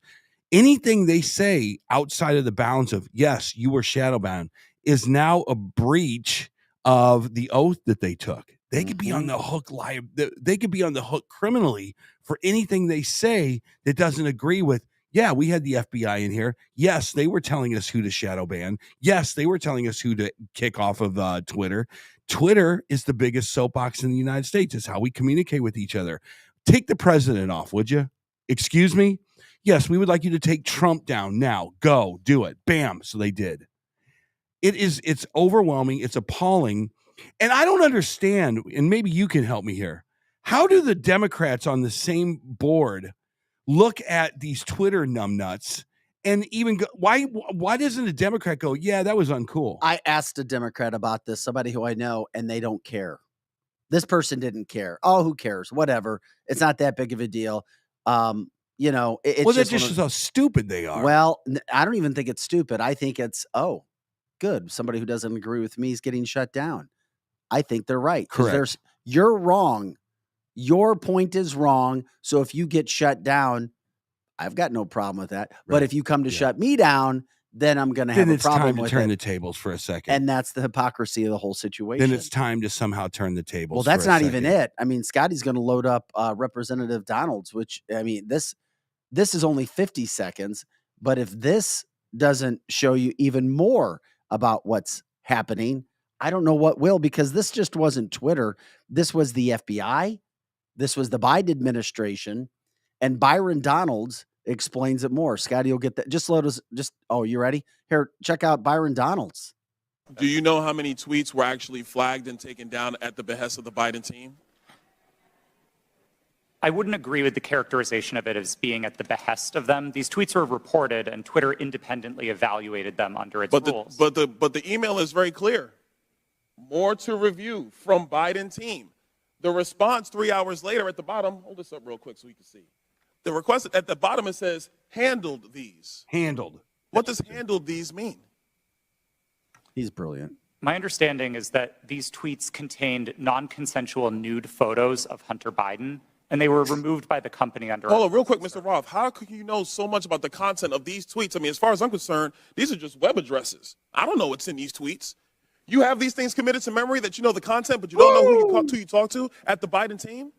Do you know how many tweets were actually flagged and taken down at the behest of the Biden team? A massive, massive, massive story. And if national media isn't covering it, it doesn't mean that it's not important. As a matter of fact, it would be the opposite. Yeah. That's why we take the time to show you what's happening on Capitol Hill right here. Get that information. You share it. You spread it. You let people know what's going on. That's all you can do. These are facts. These aren't opinions. These are facts. And I mean, we don't have enough time to show you everything. I mean, you've also got Representative Jim Jordan.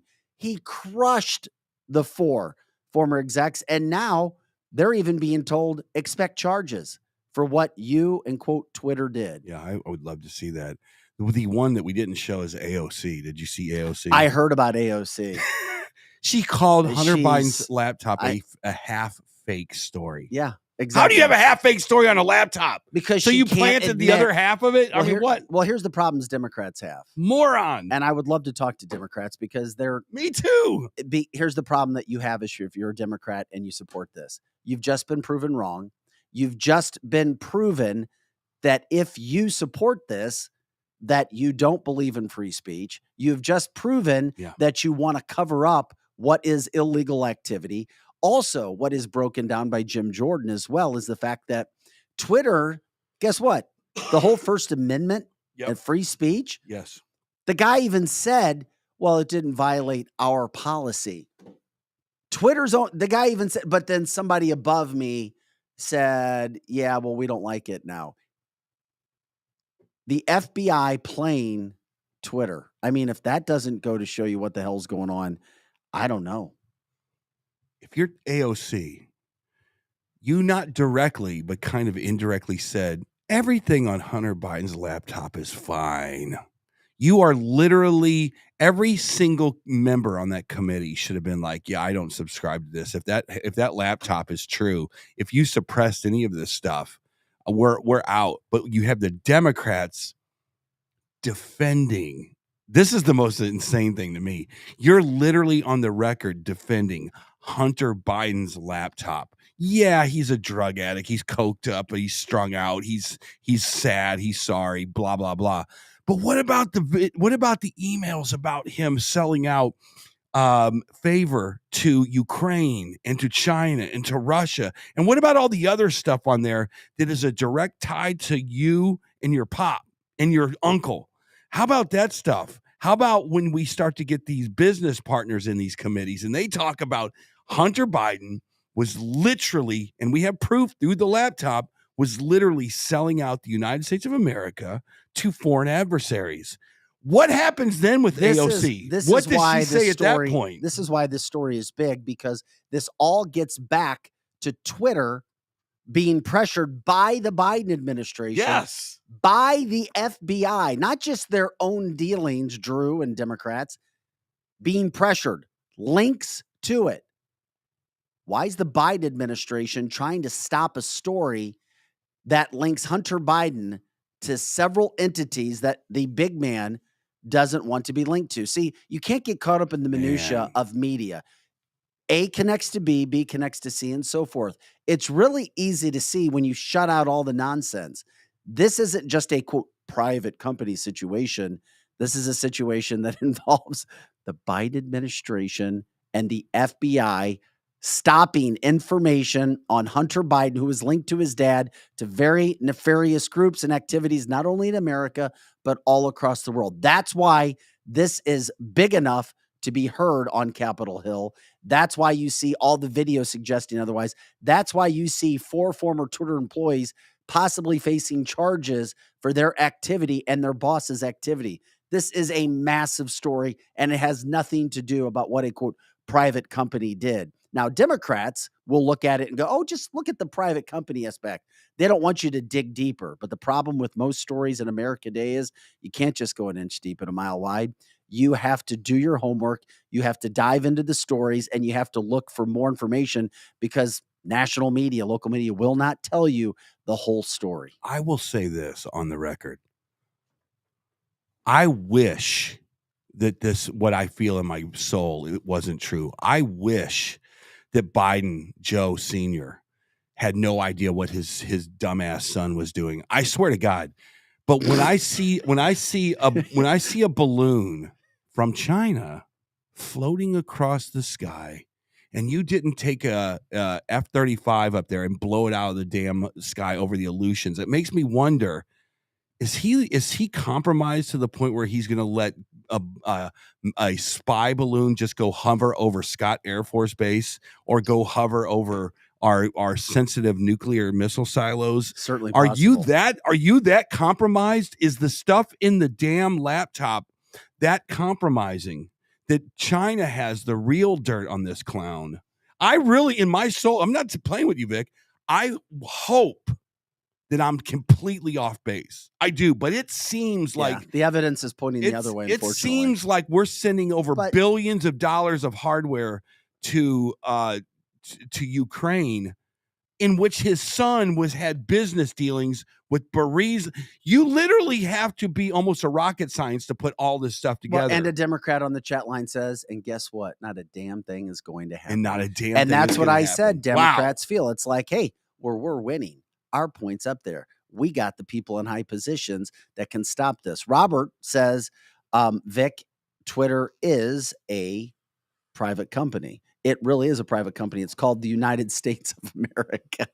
I wonder if him and his exactly. That's a great point. I wonder if him and his and wife the FBI and the Biden administration are controlling it to try to stop the narrative so that information about illegal activity does not get out, because even the staunchest Democrat knows when they look themselves in the face in a mirror and actually break it down, if they did, they know illegal activity is going on. They know Joe Biden knew Hunter Biden's business associates. They know Joe Biden lied.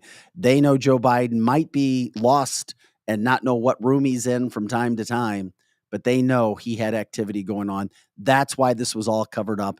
And it shows you what kind of integrity is in the White House and what you're dealing with right now. Yeah, and it makes you feel like, how is the deep state, quote unquote, affiliated with all this stuff too? But I always wonder, when Jill and Joe are in the presidential suite in the White House watching the Golden Girls before they go to sleep,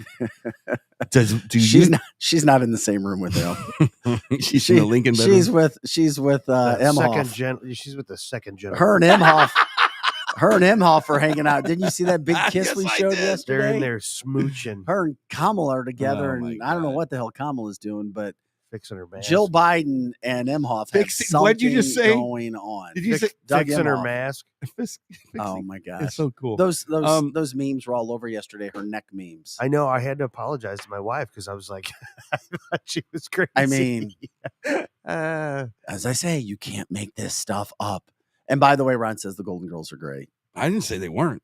Yeah, exactly. I No, didn't. the- I wasn't trying to no, disparage the Golden Girls. I don't know how that came across, but No, they love it. And it's a story we'll see where it all goes. But once again, Robert says we should look for a Simpsons episode to see if something was preordained, so to speak, by this wonderful world that we live in.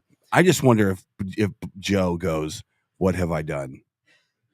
Because think about it for a second, Vic. You're the vice president of the United States, right? He might Seriously, think about it. It may come in and out for him. Think about this for a second. He's the vice president of the United States. He figures Obama's on his way out. This is 2017, somewhere in there. Who knows what? He's on his way out. He's like, I need to make some cash for the rest of my life. I need an insurance policy. Mm-hmm. I'm going to let you come over to China on Air Force Two. Now, when I'm doing when Daddy's doing business, I want you to go over here and have a talk with this guy. We saw the pictures. He came off of Air Force Two, didn't he? That's for official business. That's not for his son to go hijack the United States. But he did that, and we're all like, okay, what was that about? Well, we're starting to figure it out. Now, we don't know what the pieces really are, Vic. How deep does it go into the deep state? And my theory is this.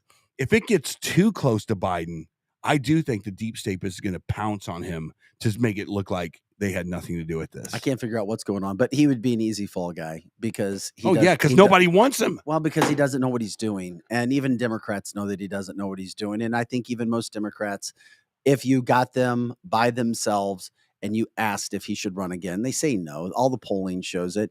And if you asked about his mental stability, they would tell you the exact same thing. He doesn't know what he's doing. He doesn't know how to talk. I mean, he flat out lied. And honest truth checkers, not the ones from Google, not the ones that we know a certain person who owns a certain, let's just say playbook, puts into check all the lies. That's why he was the first president who was ever yelled at for being a liar during a State of the Union speech.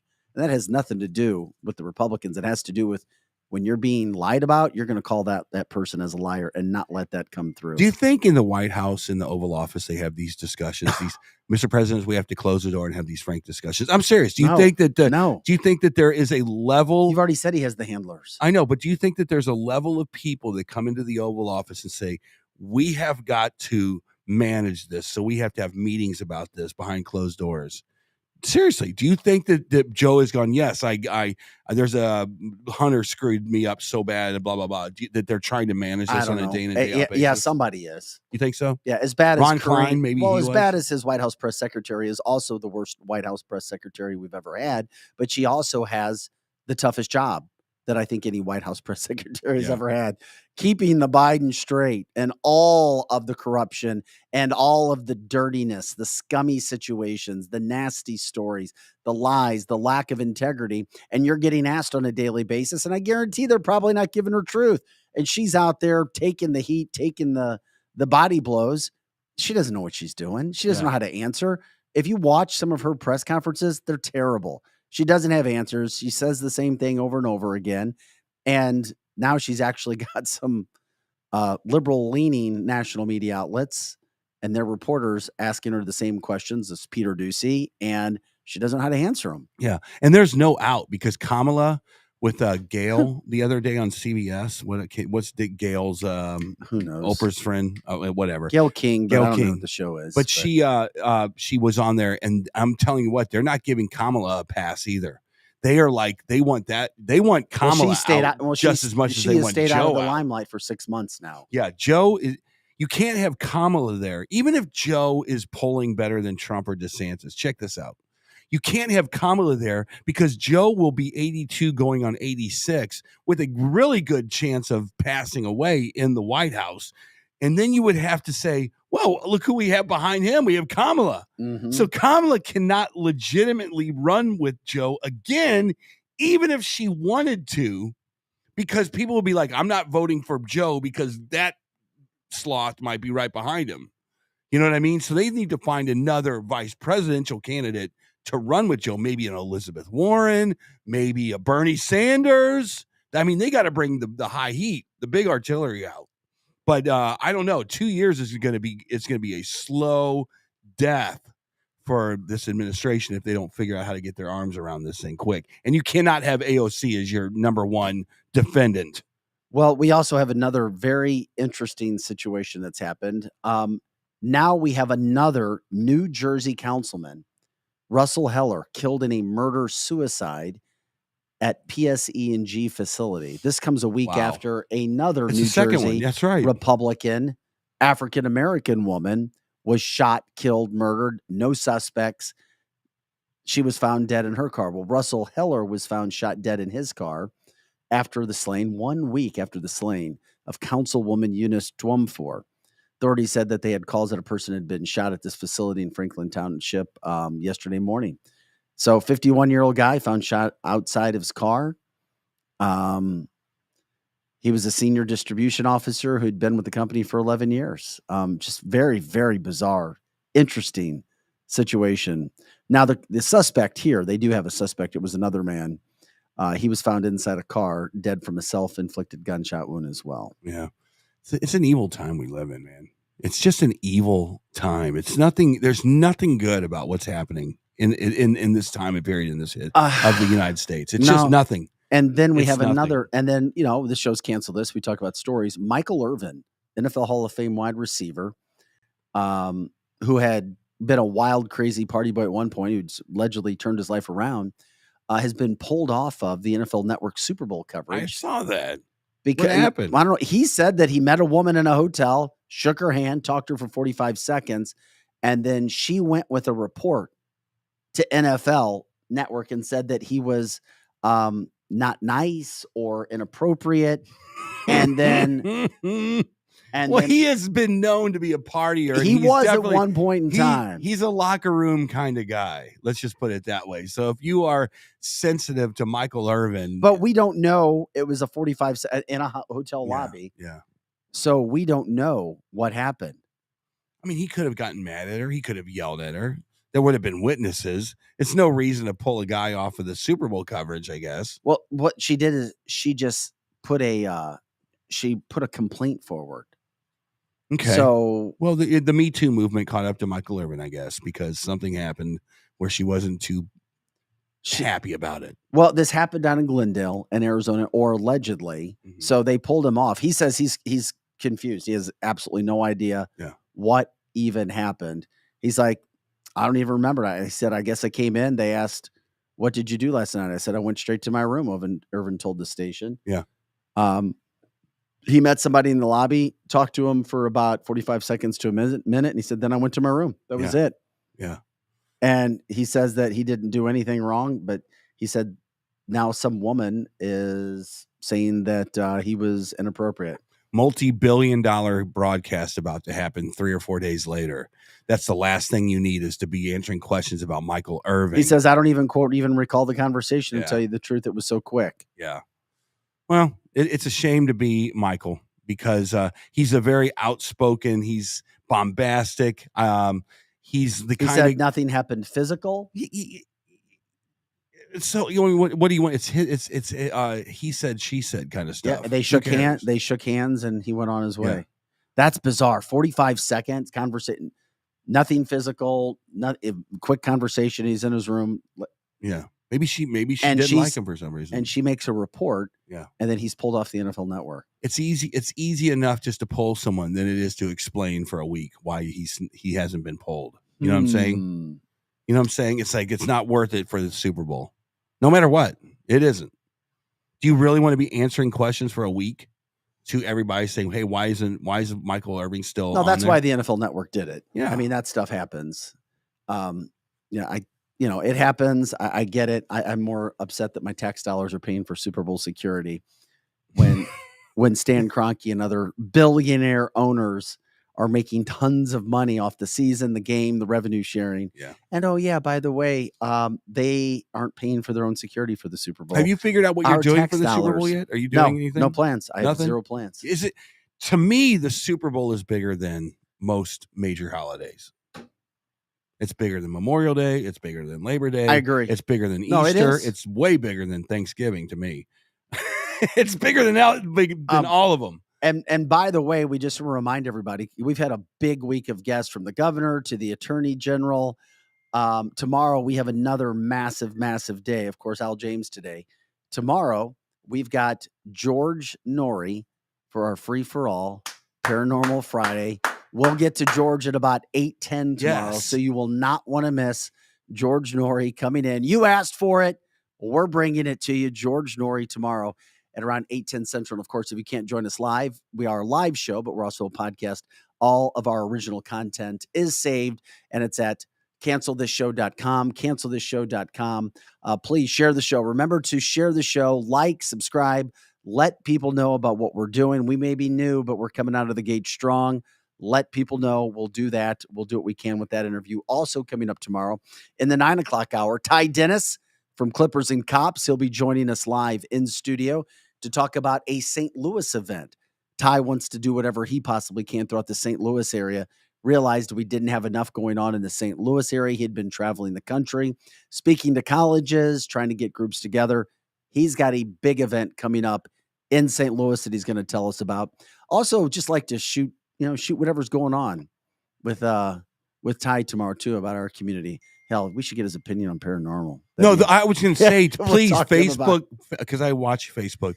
Guys, right now, text in what you want to know about because there's so much in paranormal with like coast to coast. Oh, let us know now. I need to know We because need to know now. I mean, We need our questions now. We have a finite amount of time, and I don't want to just bloviate on stupid Sasquatch. If you guys don't want to hear about Sasquatch, there's so much stuff to talk about with George Norrie. I want to talk to him about how do you do space situations. Space? I want to know about Antarctica. I kind of do too, because you guys have piqued my interest on the whole Antarctica thing, which I think is bullcrap. But whatever. But whatever. I don't think chupacabras are bullcrap. And by the way, if you can't get up early enough, don't worry. We're a podcast. All of our original content is there. You can go back and check out all the shows that we have done. That's what we try to do when we put these topics together. Things are happening now, but also thinking about evergreen topics and topics that make sense, which is why advertisers are now jumping on, because it's literally perpetual advertising. Your ads will be there. They continue to run. We're still getting shows. Like we got a couple of shows, one over 20,000 views, one over 17,000 views just in the last month. So that's what we have going on. I just can't wait. George Norrie would be 100,000 watch. People love that stuff. Well, it would be nice. I'm going to ask him directly. Do you believe any of this crap? Do you believe is there anything in here you actually, ghosts? Tell me about, do you believe in ghosts? No, not really. Do you believe in UFOs? Nah, they're drones. Sasquatch, they're bears. I mean, I would love for him to say that. Wouldn't you love for him to say, I've been researching this stuff for years. Antarctica, it's just a really big piece of ice. No, he's not going to say that. You don't think so? And I've gotten to know George over the past year and a half to 2 years. First of all, just a very humble guy, very kind guy. He's quiet, believe it or not. He's very quiet. So is Art Bell. Is Art Bell. And something people, and for the St. Louis area, I mean, people remember Karen Foss, arguably one of the best female anchors St. Louis has ever had from local news. Probably the best. Nobody even comes close to Karen Foss. He hired Karen Foss. He was news director. This is how your life can change and take you in a variety of ways. You just never know what's out there. He was news director for KSDK. I did not know that. Channel 5. What year? 80s? Well, it was a while ago. Yeah. Okay. So he hired Karen Foss. Do you guys remember Art Bell? Do you remember Art Bell? I do remember. That would have been a while. How in the hell that was some of my first AM listening. How do you late at night on the radio? Well, he was a ham radio guy. The radio thing was cool in syndication. How do you receive a phone call from Art Bell saying, "Hey George, what do you know? What do you know about the paranormal?" How do you get that call? I don't know. You know what I mean? And say, "Yeah, I think I could do this." I could, because you should get that call. Me? Yeah, I would be too skeptical. I would be way too skeptical. I go anti-gravity. Skeptical's not bad. Anti-gravity machines. Truth needs to be tested. Time travel. Come on. Fairies? There's no such thing as a damn fairy. What is yard fairies? I do watch. I don't know if you do this or not, But late at night, I will watch Caught on Camera, Paranormal Caught on Camera. You guys watch that? You guys on Facebook watch that? Paranormal. Oh, I'm sure somebody Scotty watches Boom it. Boom. Do you watch Paranormal I don't even know Caught what on I don't even know what Camera? it is. Of course I do. You know what I'm talking about? How? Okay. Now, I don't know what to believe with that stuff. It's basically people that have little, home cameras or whatever it is. Right. Paranormal CCTV, activity. Yeah. And basically these cameras will pick up paranormal activity. Mm-hmm. But then then the show's over and I'm going, I still don't believe in any of this stuff. But it is fascinating to see what these eyes in the sky do pick up every now and then. Yes. What if you walked out into your kitchen one morning and every single cabinet was open? Dude, and you're the only one that lives there. Dude, this happens to my brother at What? their house. What? So they just had a house built, right? And their dresser drawers keep opening. No. And they moved the dresser thinking maybe there was like a slant on the floor. There's a vibration. No. Yeah. They moved it and it still happens. Trust me. We've also got a guy coming onto the show tomorrow. He's going to video link with us, probably 9 o'clock hour, Scott, just to give you a heads up, where the last 2 houses he's lived in, massive spiritual activity. So they're following him. Well, maybe not. Yeah. I don't know. Why would the dresser drawers just keep opening? I'm not buying. I'm telling you right now because they're over an HVAC duct. Yeah, and they're oiled well. They slide out. Yeah, and they're sliding. Are they on wheels? They're like Rothman. No. They slide out. They're like Carroll House. They like nice things. That's right. Carroll House and Cancel This, a team now. Yeah. Just random. And it never happens when they're in the room. Just saying. When they go out of the room and go back in, it'll happen. But all right. They sleep in there, here's the deal. 7 to 8 hours a day, and they don't wake up and it's like that. It happens in the middle of the day randomly. We've got spare cameras around here from the last batch that we had. We're gonna take one camera over there and we're gonna put it on the damn dresser. I'm not sure my brother's gonna be real hip on us putting a camera in his bedroom. Not my problem. Not my problem. He can take one for the team. This is an Eric issue. He can take one for the team. All right, we're gonna get to the bottom. Yeah, of the we drawers. will. We'll talk to George about that as well. And before we get out of here today, we talked a lot about Leah Thomas. Remember, the All-American swimmer, was born a man, identified as a woman. NCAA accepted her. Lots of controversy regarding her success in the water, where she went from like the 400th best male swimmer to like the best female swimmer when she started her, quote, transition to be a transgender person. Well, women's sports advocate Riley Gaines, former All-American swimmer, USA team member, is now calling on the NCAA to establish separate locker rooms for transgender athletes competing in female sports after she and her teammates were forced to undress in front of University of Pennsylvania swimmer Leah Thomas after a meet last year. Mm-hmm. So what happened? She said that Thomas exposed male genitalia in the women's locker room after a meet. Of course he did. I mean, this stuff gets, gives a whole new meaning to the put word that meat. put that in the category of I never thought I'd read that news story in my life. What you Riley Gaines thinks they need different locker rooms because Leah Thomas, transgender person, showed male genitalia in the women's locker room after a meet. Riley says, quote, "We were not forewarned beforehand that we would be sharing a locker room with Leah. We did not give our consent. They did not ask for our consent. But in that locker room, we turned around and there's a 6'4" biological man dropping his pants and watching us undress, and we were exposed to male genitalia." In the same shower. And why does that surprise anybody? You guys have already... Thomas had reportedly started the process of hormone replacement therapy at the time, but had not undergone surgery. No, that's not important. The important thing is that it's a guy. They're girls. They're impressionable. And to be honest with you, shame on the parents. The parents aren't... These are college age. These are adults. So what? The parents should be... Shame on the NCAA. Well, definitely shame on the NCAA, but shame on the people that are funding this. Shame on the boosters. Shame on the endowments. Shame on everybody that is saying, whoa, hold on. Whoa. So you want that guy to go shower with those girls and it's okay. Is that what you're telling me? Yeah. Is that what you're telling me? And the girls are like, no, not so quick. And I'm sure there are some insanely liberal girls that are completely all right with it.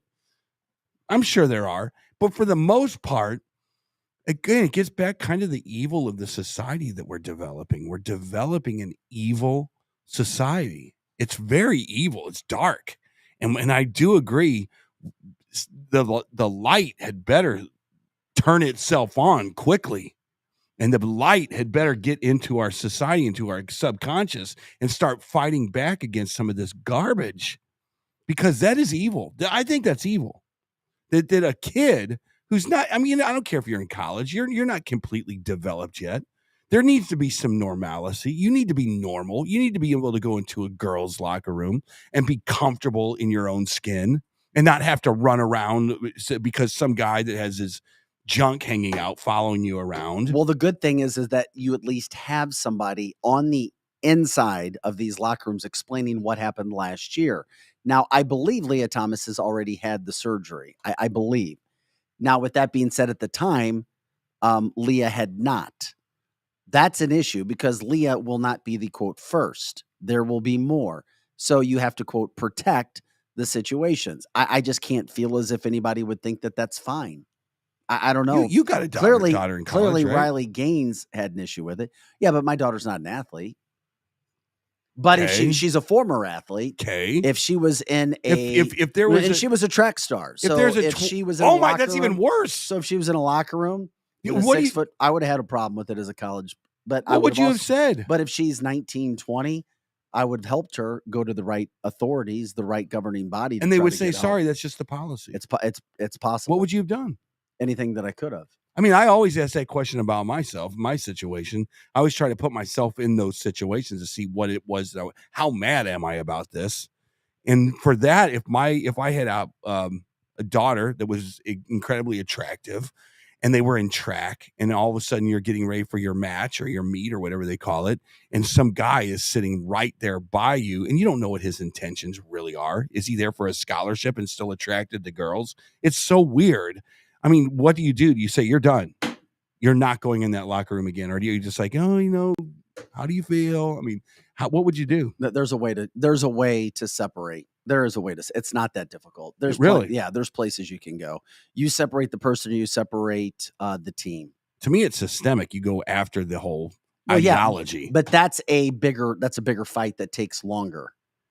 You have to think about the immediate. If this happens on a Monday, you got to think about what you're going to do on Tuesday. Coming up tonight on Channel 2 News. And this became a story. Faust and Elliot Davis go after this. Go after Mizzou. That would probably be Vic Faust. Anyway, it's just bizarre, and it's coming up, and we're talking about it because Riley Gaines brought that up. I mean, that's a story you never thought that you would hear. And I'm just curious that for people who support transgender athletes in situations like, is that right? I do. I'm fine. I'm fine with if women You're fine if a 6'4". If women are fine competing against a 6'4" guy in track and field or in race. What about changing with them and you're all no, naked absolutely together? not. That's what my absolutely point, not. My point is that you put a temporary room together. There's not that many of them. If you're a male, and most women do not think it's fair to compete with a transgender person. I'm going to tell you that now. I can't speak to that. Every now and then you may find one female. It's like, oh, it's all right. But the majority of female athletes get it. I'll tell you what. They're putting the work in, the time, the effort, their life. They know the unfair balance that exists. If that's true, we certainly haven't heard their voices loud enough. We certainly haven't. I think we're starting to. But keep in mind, there's also peer pressure against you. Because guess what, Eric? You can have several female athletes who might, no pun intended, identify as a Democrat, who get ripped and reamed by people because they bring public attention to the situation of going, wait a second, this isn't right. But then you'll have people who aren't competitors that don't understand the unfair advantage go, wait a second, you're being unfair. You don't love people. You're not a person of love. You're a person of hate. Yeah.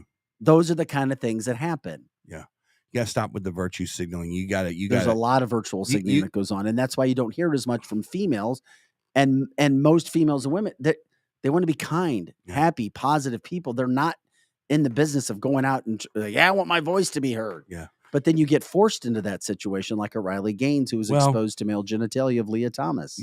I mean, maybe if it's not putting a transgendered in another locker room, maybe it's putting strictly females in their own locker room. You know what I'm saying? It's like, okay, fine. This is the community locker room. Use it. If you're transgendered, use it. If you're a male, use it. If you're a female, use it. It's just like it's a multi-purpose locker room. But there should be safe spaces for females that definitely don't want guys in the same locker room. I can't see one guy that would have a problem with girls being in the locker room. Isn't that weird to think about? Can you think about that for a second? Imagine if you're a good point to think about. I don't know how I feel about if you're a girl and you are the field goal kicker for the Battlehawks and the football team. There's not one guy in that locker room that has a problem with that female kicker in that locker room. Maybe not. Think about that for a second. I know on the surface, I agree with you, but I'd have to break that down. Isn't that weird? More. It's like, Patricia, she's our field goal kicker. Her locker's over there. Yeah, she sees everything, whatever. I mean, seriously. Anyway, tomorrow will be fun. Also, coming up at the start of next week, the Ethical Society of Police with them in. Yeah, that's what I like to hear. So sorry. No, that's cool. All right. Preparing it. Are we ending the show with that today? We are. We've been asked several times. Yes. But it wasn't supposed to come up. It was supposed to be a surprise. No, John seems to disagree with me for some reason. Disagree with you on what? I'm sure that's about having girls in guys' locker rooms. I'm sure he's right. I'm just saying it seems like if you turn the tables on that whole discussion, guys will be like, I don't care. Maybe. Whatever. Maybe not. Hey, promote the show as always, just like Lizzie asked everybody to do online. Promote, subscribe, like the show. We'll kick off to Friday's show, 8:10 Central. If you can't join us live, you can catch that interview later. I say 8:10. We start the show at 8 to 10 Central, but around 8:10, we'll jump into George Norrie. Guys, have an incredible day. For Scotty Gherkin, Eric Johnson, Tabitha Hassel, who had to leave a bit early. Everybody back tomorrow. Thanks for watching, streaming, promoting, and being a part of the Cancel This team. Have a great day.